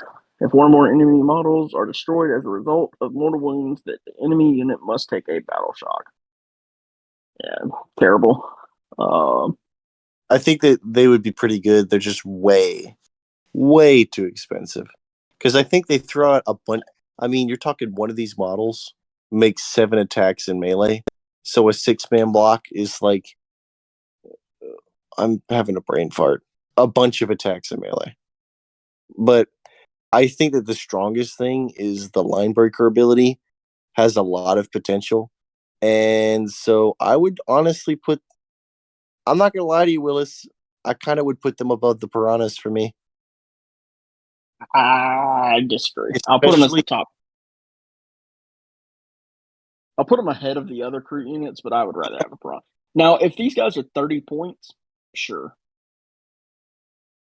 But as of now, they're not. I'd love to run a 6-man, but just not for the price they're at right now. Nah, even, I say 30 points is the point price, but like at 30 points a model, are you paying 180 points for 6 of these guys? Probably not. Yeah. What's the fact they have a 5-up save, man? They die to us. You can kill these guys with bolters. That's true. In Overwatch. What are we doing, GW? Come on, man. Anyways. On to some Imperial armor. The Barracuda, I'm a fan of this model. It's just aircraft is a weird, fickle mistress because some aircraft, just because it's got the aircraft keyword, is grossly overcosted. And then some feel like they're like almost too cheap, which you're going to find out as we go through this. So the Barracuda is 220 points. It can take Swift Strike burst cannons, 2 missile pods. It's got armored hull. You can give it 2 cyclic ion blasters. It's got 4 seeker missiles, and you can either take an ion cannon or a Swift Strike railgun. So the ion cannon is basically the same, I think, as the Hammerhead. I think both of the guns are the same as the Hammerhead. So the ion cannon is D6 plus 3 blast, 60 inches, strength 8, AP2, damage 3 in overcharge, 712, not in overcharge. And then the Swift Strike railgun is 72-inch, one shot, strength 20, D6 plus 6, AP5, devastating wounds. So it's basically a flying hammerhead, but costs like literally almost twice the points. You could take a Swift Strike burst cannon, 36 inches, 16 shots at strength 6, AP1, damage 1, which isn't bad. But I'm not spending 200 points on an aircraft that shoots burst cannons. Yeah. I think the Barracuda. Go ahead. Barracuda's like top of D tier. Top of what? D tier. Okay. I thought you said B tier for a second. Nice.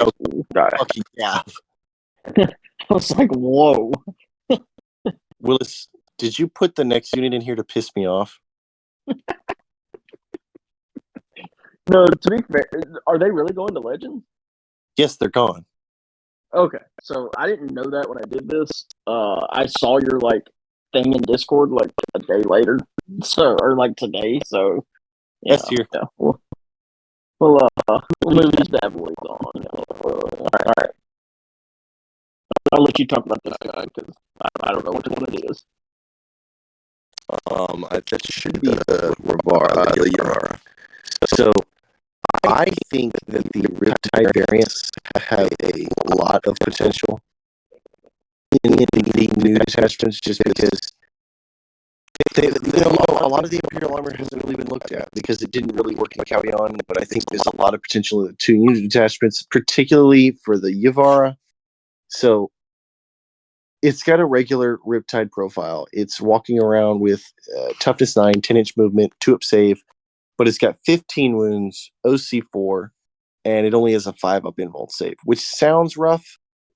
It's equipped with a Flechetti pod, which is 5 attack, strength for the AP 0, damage 1. Irrelevant. It has an ionic discharge cannon, which can take standard or overcharged. 18-inch blast with D6 plus 1 shots. 712 or 823 if you overcharge it. The most interesting gun on it is the phased plasma flamer. It's a strength 6 AP 1 damage 1 flamer. Ignores cover torrent, but it's flat 10 shots. It's 10 automatic hits every time you activate it, and I'm not aware of any other flamer in the game that does that. No, not to my knowledge. So it's got the battlesuit fist, same as the Riptide. 6 attacks at 602 on 5-ups. It will have 2 missile drones as well. So 2 more attacks at 7 AP 2 damage 2, 30 inches. Ballistic skill 5+. It's eligible to shoot when it falls back. It is ignoring all negative modifiers to its hit roll, but its Nova ability is called Nova Burst. Once per battle, before this model makes a normal, advance, or fallback move, it can use this ability, and until the end of the phase, it is a move characteristic of 18 inches. So I think this move has a lot of potential in both of the new detachments, because in Mont Ka, I've been theory crafting the idea of 2 of these, scout moving 6 inches, and then either moving 18 inches and charging for a potential 2d6 move, or just auto advancing 6 inches, and it's literally moved 30 inches in the first turn. And, potentially scoring capture enemy outpost in the first turn. I don't even know what to say about this. I would love to just fight a Space Marine player and watch the look on their face as I jump the table and flame their scouts with 10 automatic hits and then take the objective from them turn 1. Yeah, it sounds annoying. There is one flamer in the game that's definitely better. It's the Land Raider Redeemer. Well, yeah, but how many points is that? 260. Okay, so the Yavara is 210. So I think that's what holds it back. I think a points adjustment to kind of bring this in line with where they agreed the Riptide profile deserves to be, I think brings this really competitive. For right now, I'm probably putting it bottom of B tier. If it came down to the same points as the Riptide, I would probably move it up to kind of where the broadside's at. I think that this model may see play in Mont Ka, but we'll have to see what happens. I plan on play testing it over the next couple of weeks myself. I personally think at its current point cost, I would say top of C, with the ability to jump, like you said, up into the high to middle B if it got adjusted down to the Riptide. I think 210 is just really steep. Okay, I guess that's fair. I'll give you that one. But I did also want to mention that in Retaliation Cadre, 1 CP, you can pop its 18-inch movement ability with the Torch Star Gambit because that's a normal move. And I just think there's a lot of obnoxious things you can do with this model. I think it could definitely be annoying. I worry about its durability for the points, because the regular Riptide's toughness 10 with a 4-up invuln, so you're losing the toughness and an invuln. No. What do you mean? The Riptide's toughness 9. I thought I just read it and it was toughness 10. You're an idiot.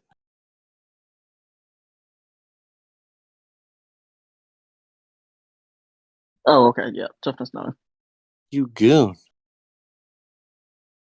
Well, how many wounds is that one? Is it the 15. same wounds? Okay, so I it's think, plus 1 wound, but you lose invuln. Okay. It has the 5 up invuln, you said, right? yeah, Does it also have a 2+ save? it does. Okay. So it's, This is yeah, Cold Star Riptide. yeah. Yeah, I think if it came down to Riptide points, I think it'd be solid.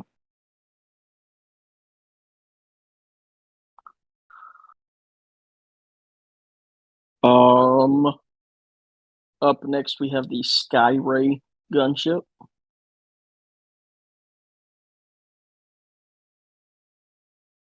So it's movement 10, toughness 10, 14 wounds, just like same exact chassis as the Hammerhead. It has the accelerated burst cannon, but it has a seeker missile rack that's twin linked. So this bad boy is 48-inch range, 3 attacks of strength 14, AP 3, D6 plus 1 damage. It also has the carbines or smart missile system, so you can give it assault or indirect. It has that's it. Its abilities: velocity tracker. Each time this model makes a ranged attack that targets a unit that can fly, you can reroll the hit roll. Then it has targeting array. Each time this model is selected to shoot, you can reroll 1 hit roll or you can reroll 1 wound roll when resolving those attacks. So I think these are pretty solid. You've missed that. So the reason why this outshines the Hammerhead for me is because it's received 2 buffs that at a first glance you're not going to notice it's received. But for the record, so the smart missile system has, I'm sorry, I must have read that wrong. I thought it had gained a shot. But the seeker missile rack has gained the twin linked keyword in the codex, which it did not have before. So potentially, you're going to shoot this into a unit that can fly, reroll all hits and all wounds just on the datasheet.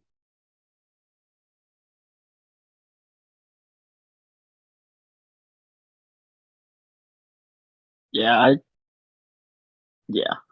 I think this thing's really good with access to sustained. Right. Well, especially now that it's got twin linked. Yeah, yeah, for sure. I didn't realize that it didn't have twin link. I don't know, but that's a really nice upgrade. Then, I mean, 3 shots at 14, 3d6 plus 1 is really good. I think it's definitely better than the Hammerhead. I still think it's probably at the top of C tier. What do you think? I Do you like it better than your? It's I would definitely not better than anything in B tier, but do you think it's B tier? I would put it the very bottom of B tier. There's nothing in B tier that should be worse than it. Oh, it's definitely not up there. Whoa, whoa, whoa, whoa! Yeah, it it had a moment and threw it up an A. It is not, in fact, A tier. But okay, I've just checked the old data sheet for the record. It did not have twin linked before. Dope. That's a really nice little upgrade. It's a huge damage buff. Yeah, that's a little slick upgrade. Stealth suits have always been a really valuable unit. The homing beacon ability, allowing units to rapid ingress for free within 3 inches of them, has always been good. They've got 2 burst cannons and a fusion blaster. They've got stealth infiltrators. They've just always been a really phenomenal unit. They can fall back and score an action card because the guy with the fusion gun is going to have fallback and shoot. Toughness 4 with a 3-up save, 2 wounds, 8-inch movement. OC1 hurts them a little bit comparatively. I wish they were OC2. but they have been buffed. So they used to, when they guided, they would give you reroll ones to wound. Now they give you reroll ones to hit and reroll ones to wound. And I think that, obviously the idea of Tetras to fish for critical hit rolls in Kalyan or Mont Ka is big. But if you're running the retaliation cadre, this is really the only guides that you need. You could take them up to 6-man. I don't really think that's necessary. There's 60 points for 3. I don't know if I'd pay 120 for 6. I feel like it's a little much. But Yeah. they're flying through walls. They're easy to hide. They're fairly tough. Top of A tier. Woo! You think they're better than Ghost Skills? I think that they're, with the reroll ones to hit and reroll ones to wound, they're huge. I would have put them top of B tier with reroll Are you ones to even wound. running them in your list? Am I running them in my list? No. Yeah. Because I just reroll all hits from stratagems. But I'm going to build a retaliation cadre list, and I'm not even going to bring Tetras. I'm just going to use them. So I think more here for the simple fact that I feel like these 4 things, the Cold Star, Farsight, the Fusion, Crisis, and the Breachers, they go in every single list. Okay, fair enough. I 100% agree that they're probably A tier. Reroll ones to wound was a huge buff for them.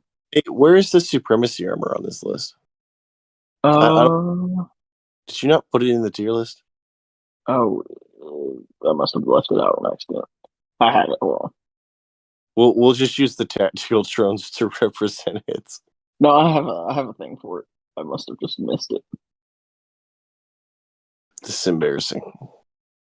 I have a thing for it. But while he's doing that, I'll go over the Storm Surge. He's not particularly good. He's not particularly bad. He's 400 points. What you will get for it is a unit where every weapon has the heavy keyword. So if he doesn't move, he could potentially hit on 2s. His Titan Killer ability, if he targets a ranged attack to a Titanic or Towering unit, he rerolls all hits. He ignores modifiers to his hit rolls. He has a Super Heavy Walker ability. He is equipped with a cluster rocket system, destroyer missiles, 2 twin smart missile systems. He could take either a twin Tau Flamer, twin air bursting fragmentation projector, twin burst cannon, and then he could take either a pulse blast cannon or a pulse driver cannon. Pulse blast cannon is pretty much the bread and butter of this bad boy. At 48 inches, you get 6 attacks at 10-2-4. Or if you can get it within 24 inches, you can choose the focused fire for 2 attacks, strength 24, AP 6, damage 12. Which, for the record, I don't think AP 6 has ever been relevant for anything. But it looks really cool. Looks good on paper. The destroyer missiles is a 72-inch range with strength 16, AP 4, D6 plus 2 damage. The pulse driver cannon is 72-inch range, D6 plus 3 shots at 12-3-3. The cluster rocket system is basically a really beefed up smart missile rack. 48-inch range, 46 attacks at 501. And then, everything else, we've gone over that. He can take a twin burst cannon, twin smart missile system. He's got 2 of those, twin Tau Flamer and twin burst cannon. Now, the interesting thing about him is that a lot of weapons that don't normally have the heavy keyword have them on his data sheet to kind of represent how he used to have the deploy anchors ability, where if he didn't move, he was +1 to hit or whatever. I think it was actually reroll all hits. I think. I can't remember. But I don't think. I just think it's too many points to tie up in a unit. I would put him.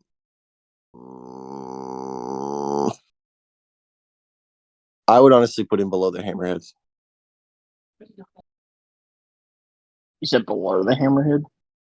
I just think that 3 hammerheads. You got to think about what you can get for the points.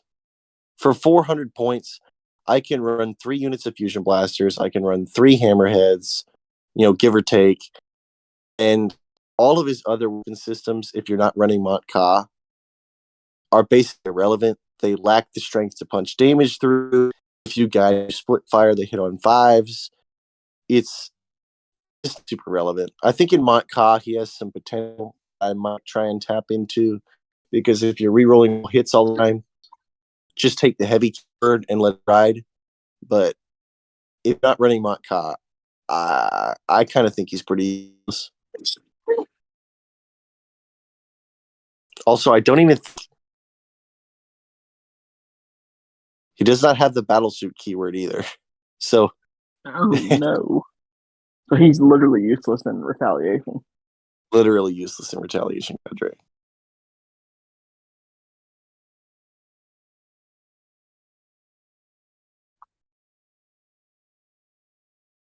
I'll let you talk about the fire team because I know you've had some ideas with them.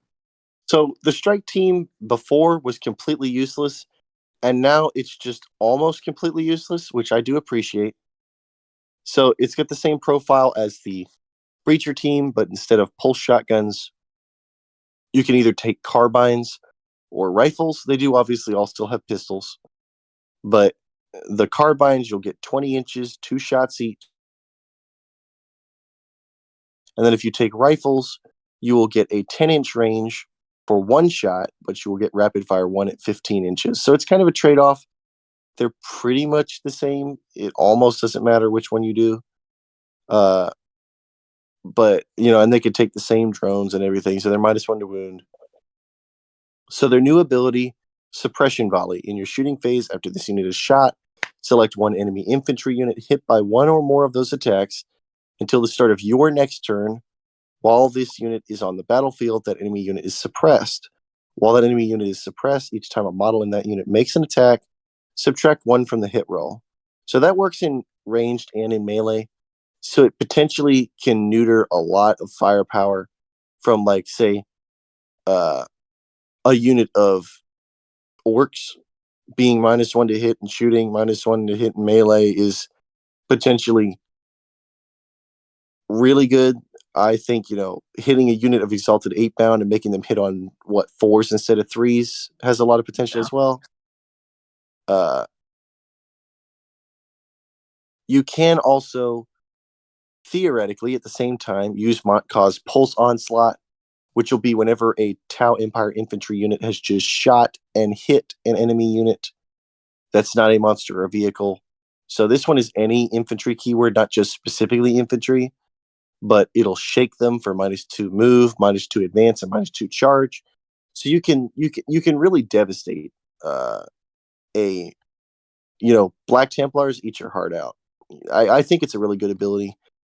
Is there If you -1 to hit thing infantry only? that is infantry only, yes. Okay. So you combine this with the fact that they can use the support missile turret, and I think there's a lot of potential to just throw those across the table and attempt to stagger the opponent's units. So while I don't think they're as good as breachers, I think they've moved up for me, solid B tier. I would probably put them below the carnivores, but they're only 80 points. So Would you rather have them or a Skyray? I'd probably have them over a Skyray only because they stand on your home objective. They're -1 to wound, and every turn they just throw that out. Yeah. Okay. Fine with that.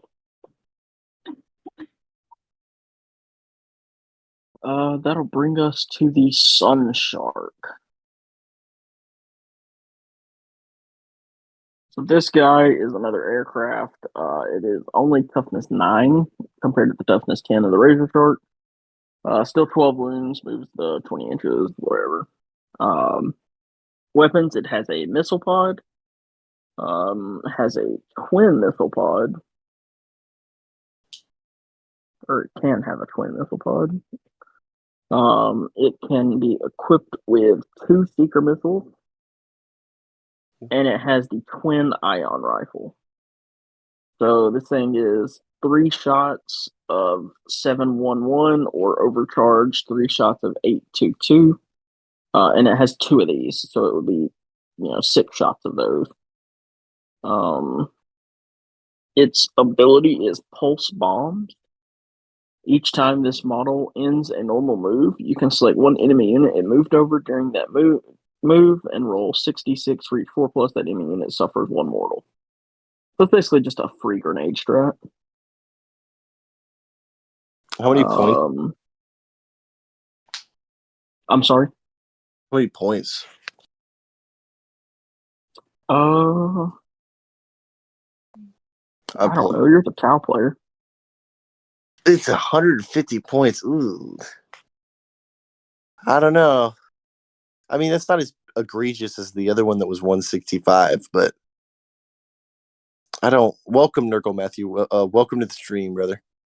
I might definitely think it's. Do what? I might put it bottom of C just because it's cheaper than the Razor Shark. Yeah, and I mean the gun isn't bad, but it's got seeker missiles. Yeah, and I mean the ability to do a free, grenade strat every turn is nice. I mean, you're not taking this, but out of no.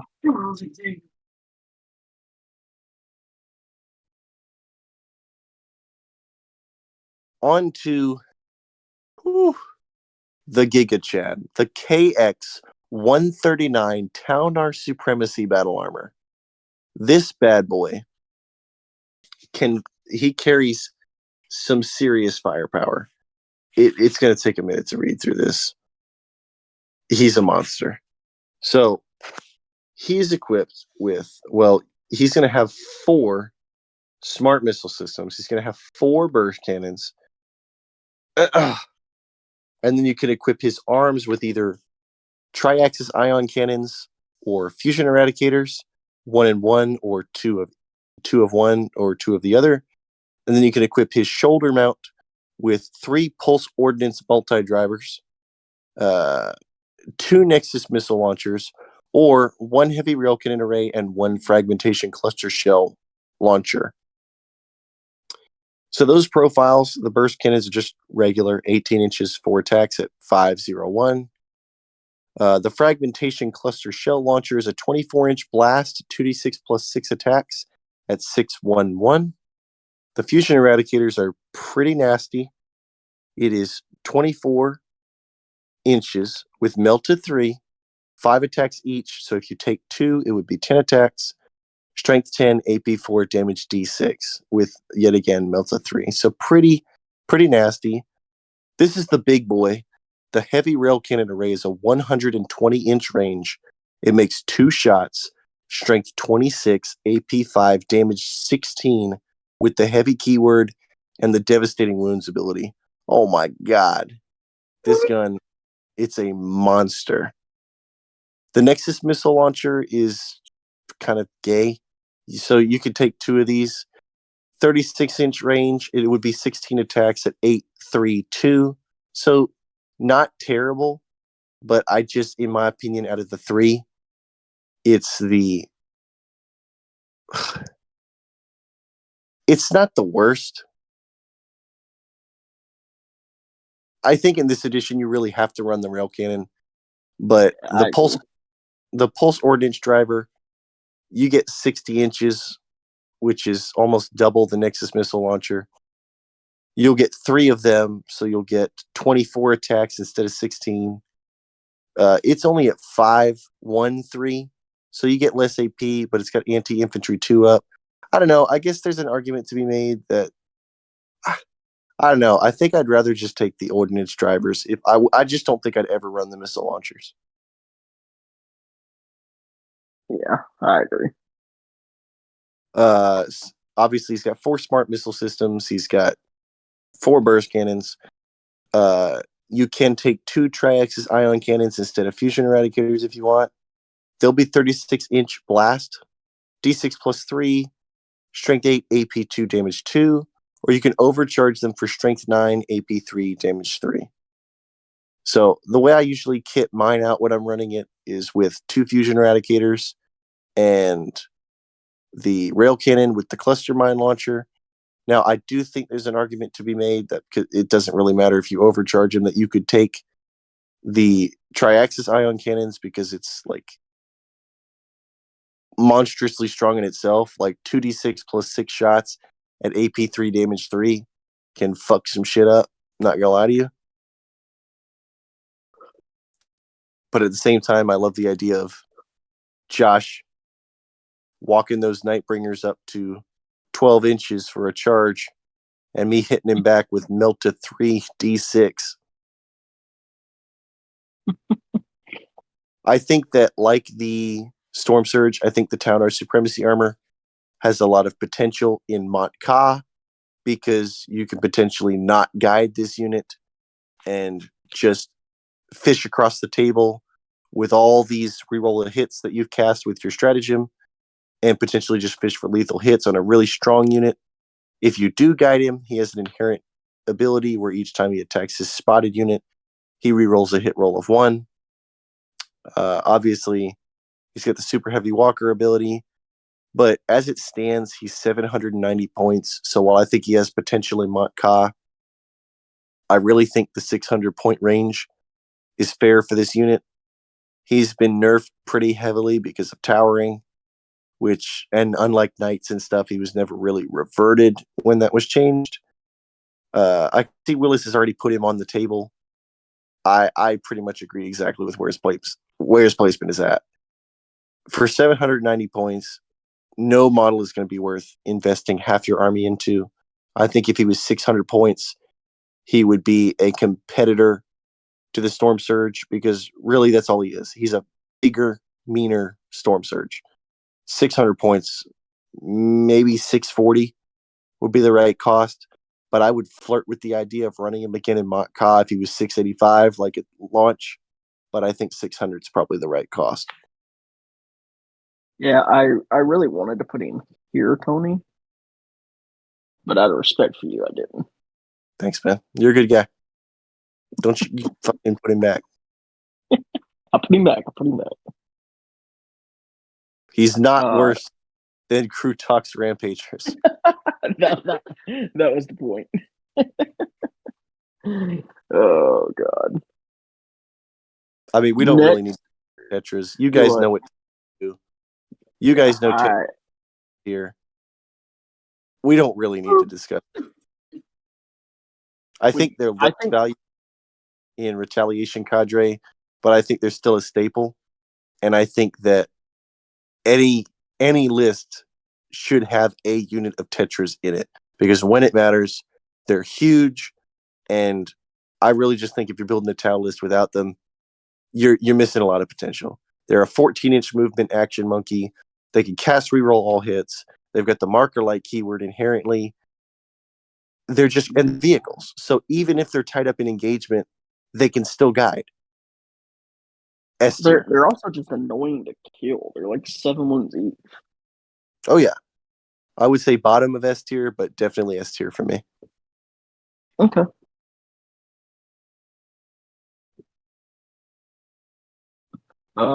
Vespid next.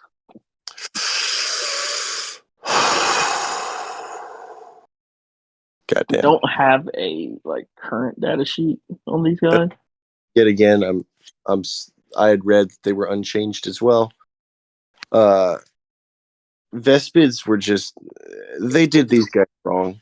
How the fuck are you going to focus Kroot? Now, a lot of people think that Vespids might get a kill team based around them, but unless they get the Kroot keyword, I mean, what are these guys going to do? They're 12-inch movement, pretty good. Toughness 4 with a 4-up save, which is better than Rampagers. But they only have 1 wound. They're OC1. Their neutron blasters are 18 inches, 2 shots at strength 5, AP 2, damage 2 with assault. So they have a really competent gun.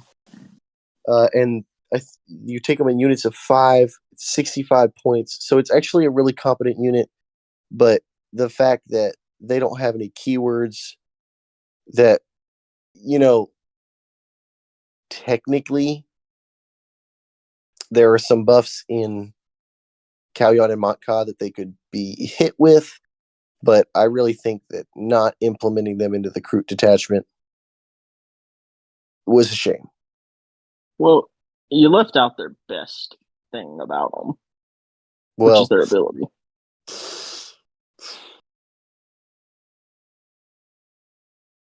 go ahead. I'll let you say it.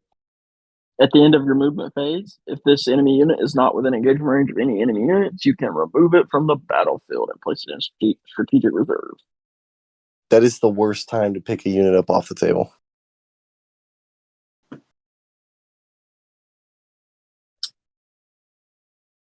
Yeah, why is it at the end of your move? I literally just if you hadn't have just said that, I wouldn't have even realized that. Well, that's the Why? only reason why I've always hated on this unit is because I think they're the only redeploy unit that even activates at the end of your movement phase. And that I would never want. Why? Why? Defeats the whole purpose. Why? Oh my god, never mind. Yeah. So while they've got good weapons, they don't synergize with anything particularly well, and they kind of sit on the outskirts of the Tau as this weird unit that you could take. Although, before you put them that low in C tier, I will argue that now that cyclic ion blasters are gone, anything with AP2 damage 2 has potential. So for 70 points, I would probably take them before Rampagers and maybe before Piranha. I still, even though their ability is like the worst possible form of that ability, they still move 12 inches with assault. So, and they're 65 points. So, Right, so you auto advance them 18 inches with assault. Yeah. Hard out a bunch of AP2 damage 2. The AP2 is the biggest thing. If it was AP1 damage 2, I wouldn't care. Yeah. But or they would be really good action. A really good action unit. And Samant Ka is going to give them lethal hits. They will eat up some Space Marines. Sure. I think that Montka is probably the best attachment for them. Do they even get access to that? Well, yes. So it's any Tau Empire unit from your army gets lethal hits. They don't have. Yeah. Okay. Never mind. Faction keyword. And so, like, potentially, you throw the stratagem, and they can get access to reroll all hits from that, which kind of makes up for their 4 ballistic skill. Gotcha. Okay. All right. I know you got a hard on for these guys, so I'm gonna let you talk about this guy too. No, dog, I'm not gonna lie to you. This guy's top of D tier. Oh, is this the bad one? This is the Enforcer Riptide, the Ravara. -1 to wound once a game. -1 to wound, toughness 10. It's just the problem is even worse than the Yavara. This guy's 200 points, so it's 10 points cheaper, but he's an 8-inch movement, toughness 10, 2-up armor save, 15 wounds. Now, remind you, this is supposed to be the tanky one. Still has a 5-up invuln. It has 2 pulse submunition cannons, so it's a 60-inch range with blast. 2d6 plus 4 shots. All right, off to a good start. Strength 8, damage 2. Okay, off to a pretty good start. Oh, it's AP 1? Okay, Legends. Bottom of D tier. Get him the fuck out of here. Well, give him top of D tier. But yeah, I put him top of D tier. What a fucking joke. He's got 2 missile drones. He fall back and shoot. Ignore negative hit roll modifiers. Like you said, his Nova ability is once per battle. Ranged attack, it can use this ability. If it does, attacks where the strength is greater than his toughness are -1 to wound. So They literally they wrote this ability and they were like, well, we don't want it to be too strong. Let's just make this like Let's tone this puppy down a little. let's make this ability come up once in your lifetime. And if you were gonna make it be against only ranged attacks, it should have been -1 to wound all the time. Yeah, fair. Or it should have been able to work in melee and been -1 if your strength is higher than my toughness. As it stands, it's just an okay ability. I like the idea of a toughness 10 Enforcer Riptide, but without the 4-up invuln, I mean, obviously his guns aren't like anything to ride home. AP 1. Who keeps writing this? Who wrote the AP for Tau? Yeah, that's a fantastic question. I want to blow up his car. I don't think I could say that. Yeah, can't say that on TV. We might get banned for that. It's not the first thing you've said tonight that I was like, probably shouldn't say that. I know you're choosing. Oh, the Tiger Shark. Well, the next thing I know you're excited about. I think this young man has got some potential. He's an aircraft. Toughness 11 with a 3-up save, 18 wounds, and a 5-up invuln. I'm just going to tell you the real loadout is and skip the minutia because nobody cares. He's got 2 cyclic ion blasters, 2 Sky Spear missile racks, 6 Seeker missiles, 2 Swift Strike railguns, and 2 missile pods because why not? So for the record, he's going to come in turn 2. He gets to fire 6 cyclic ion blaster shots in overcharge, strength 8, AP 2, damage 2. He gets to fire 4 missile pod shots at AP 1, damage 2. He can fire 6 Seeker missiles all at once if he wants to at D6 plus 1. The Sky Spear missile racks that he has, which he has 2 of them. So at 72 inches, he'll make 2d6 plus 2 shots. Blast. Strength 6, AP 1, damage 1. And it is anti-fly 3+. So some potential there to punch up into, you could potentially put a hurting on a Drukari vehicle transport with this because it's got anti-fly 3+ and AP 1. So a lot of potential target for his weapon systems. But my favorite is the fact that he's carrying 2 Swift Strike railguns. So it is 72 inches. You'll make 2 shots at strength 20, AP 5, D6 plus 6, devastating wounds. Now, why do I think that this guy is particularly good? Because he is 270 points. He is literally, you're running 2 hammerheads and you spend 15 points to gain the aircraft keyword. And he just ignores all terrain with 72-inch range. It's like, if he exists on the table, he can hit you with everything but his ion blaster. And I think that there's a lot of potential here. But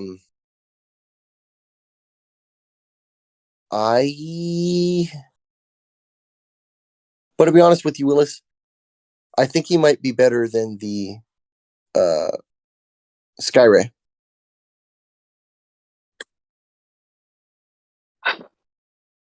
I knew you were going to say some shit like that. Willis, Skyray's 145. So you can run one of these for for less than 2 Skyrays. I think I'm not saying it's worse than the Skyray. I don't honestly know put that it in the C tier. Skyray. Don't you fucking put it in C tier. I don't know that the Skyray deserves to be in B tier. I'm not happy about it, but there you go. Give me a bottom B tier. Like I say, I don't think it's necessarily worse than the Skyray, but I'm not sold on the Skyray being there. So, but there we go. Whatever.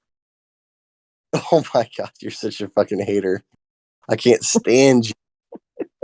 Look, man, I think the tiger shark could be good. Somebody Oh, said, look, there it is. Tiger Shark, take 3. Take Please 3. don't get this man started. That's literally Seth. He said he was going to come in here just in time to tell you to take 3 tiger sharks. Oh my god. Seth, you're my man. I don't think I like this guy. you're already banned. Coward. I agree. Let's talk about a real unit. I like the Crude Hounds.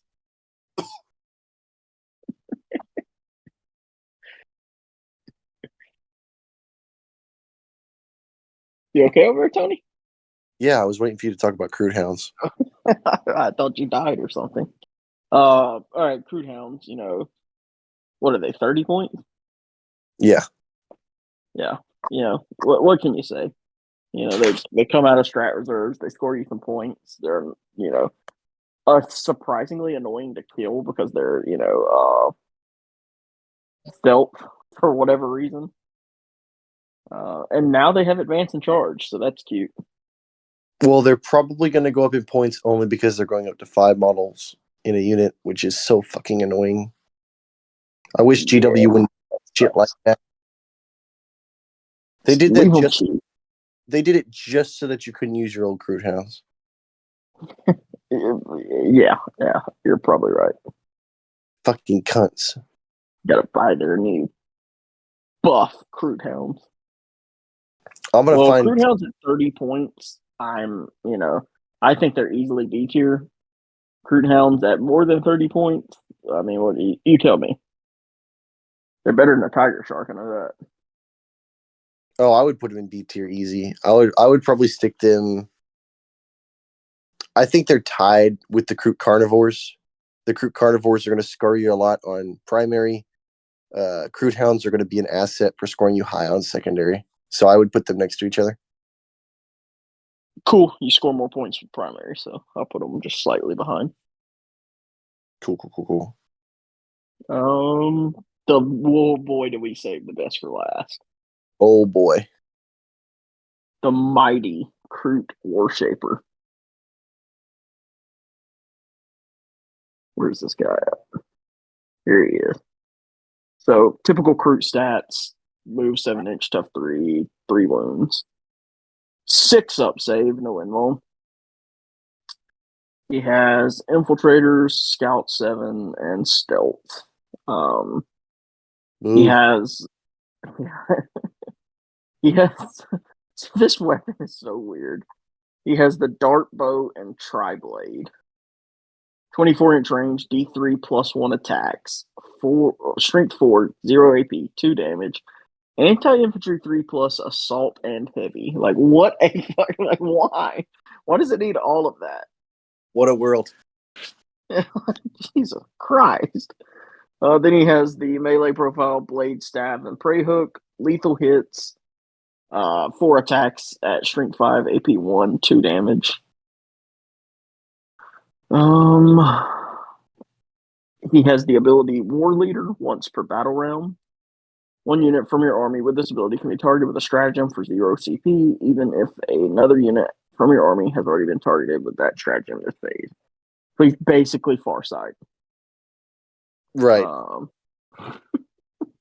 Once for Root of Honor. Once per battle, at the start of any phase, you can select 1 friendly Crete unit that is battle shocked and within 12 inches of this model.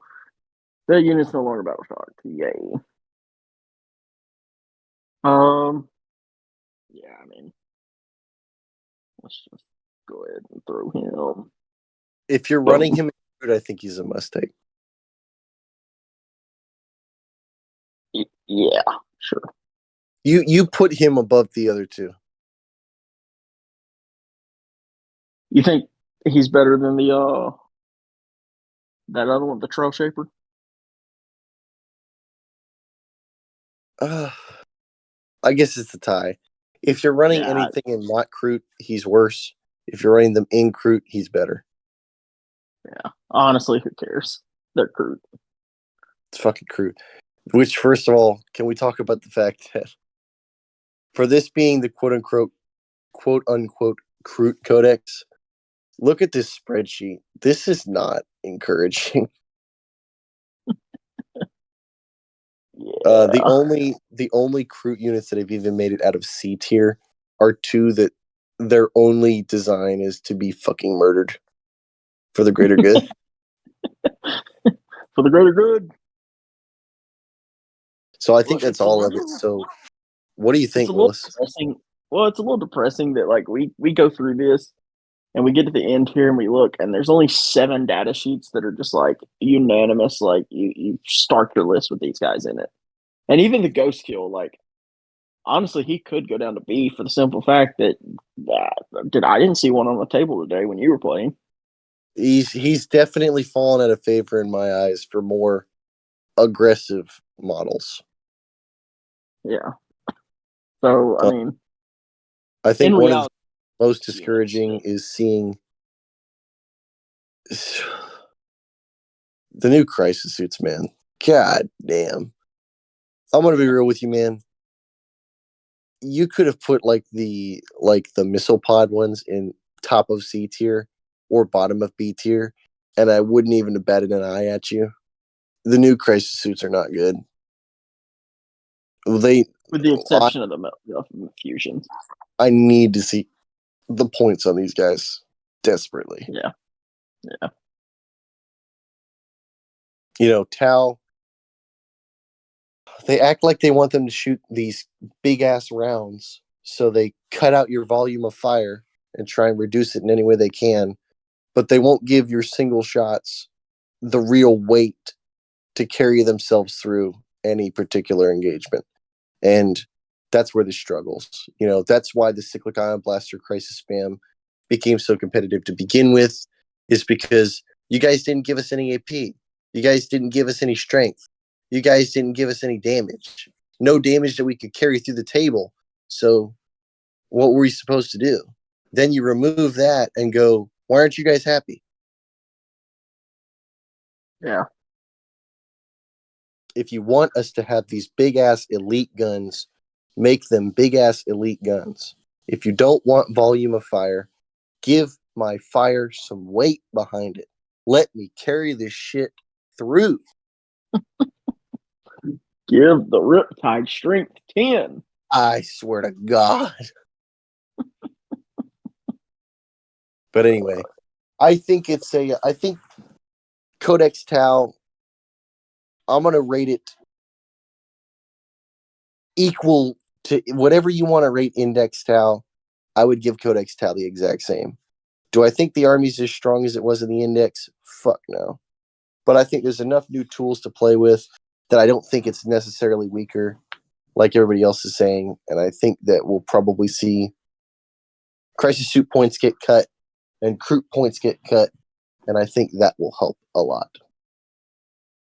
Yeah, I feel like Tao, like the points have got to be right. Like you, with these new data sheets and whatnot, like you've got to have more stuff.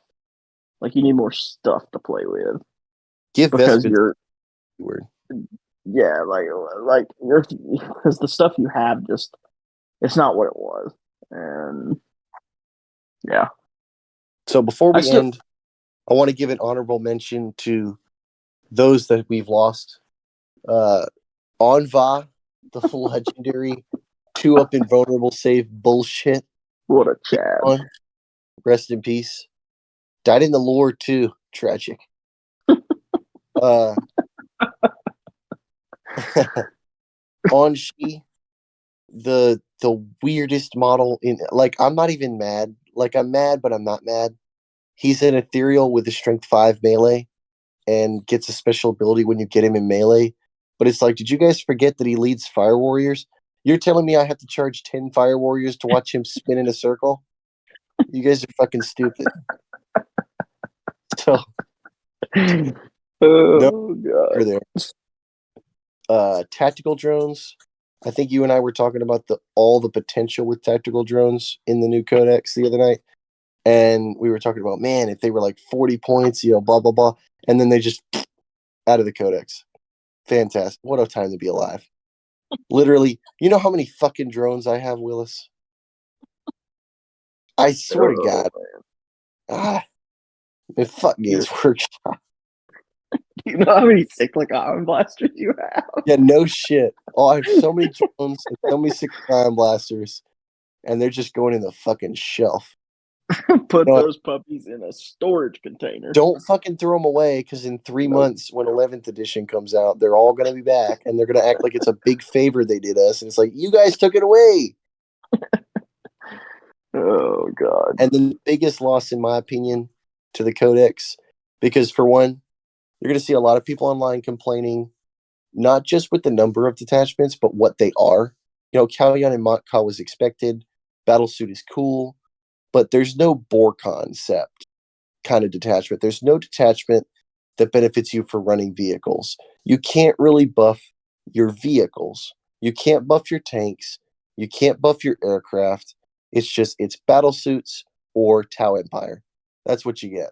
There's nothing that specifically focuses on them. And that was mostly it was the biggest blow was losing Commander Longstrike. Losing Commander Longstrike, you know, he was literally a leader that you put in tank lists, and he's gone now. And that's a shame, because I thought he was going to come to plastic. And losing 3 named characters. We lost half of the named characters in this fucking army. What the fuck?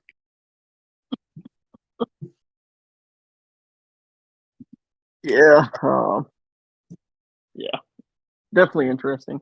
I do still think the Codex have play. So Well, there's a lot of negative, but there's also some positive. I think there's a lot of potential here to fool around with some stuff, and I can't wait to see. I'm going to keep play testing and keep you guys updated in the Discord on what I'm finding, what Willis is finding. I will throw out one more honorable mention. I was a little disappointed, the Kroot detachment came out, and I know it was kind of like a long shot, but there was a named Kroot character in the Blackstone Fortress game, and I kind of thought the idea of him coming in as a epic hero for the Kroot detachment would have been cool. Give him a plastic kit, but they did not do that. The Great Narlock. Oh my God, don't get me started. I can't believe the Great Narlock didn't come back. What a crying shame. I'm trying to tell you. But anyway, guys, I've been Tony. That's been Cody, probably. This has been Late Night. Follow us on Twitch. Follow us on YouTube. Join the Discord. And we will see you guys in the next stream. Check out penisland.com for 10% off your Do luxury. not. Use our promo code Late Night Hobbies for 10% off at checkout. All right.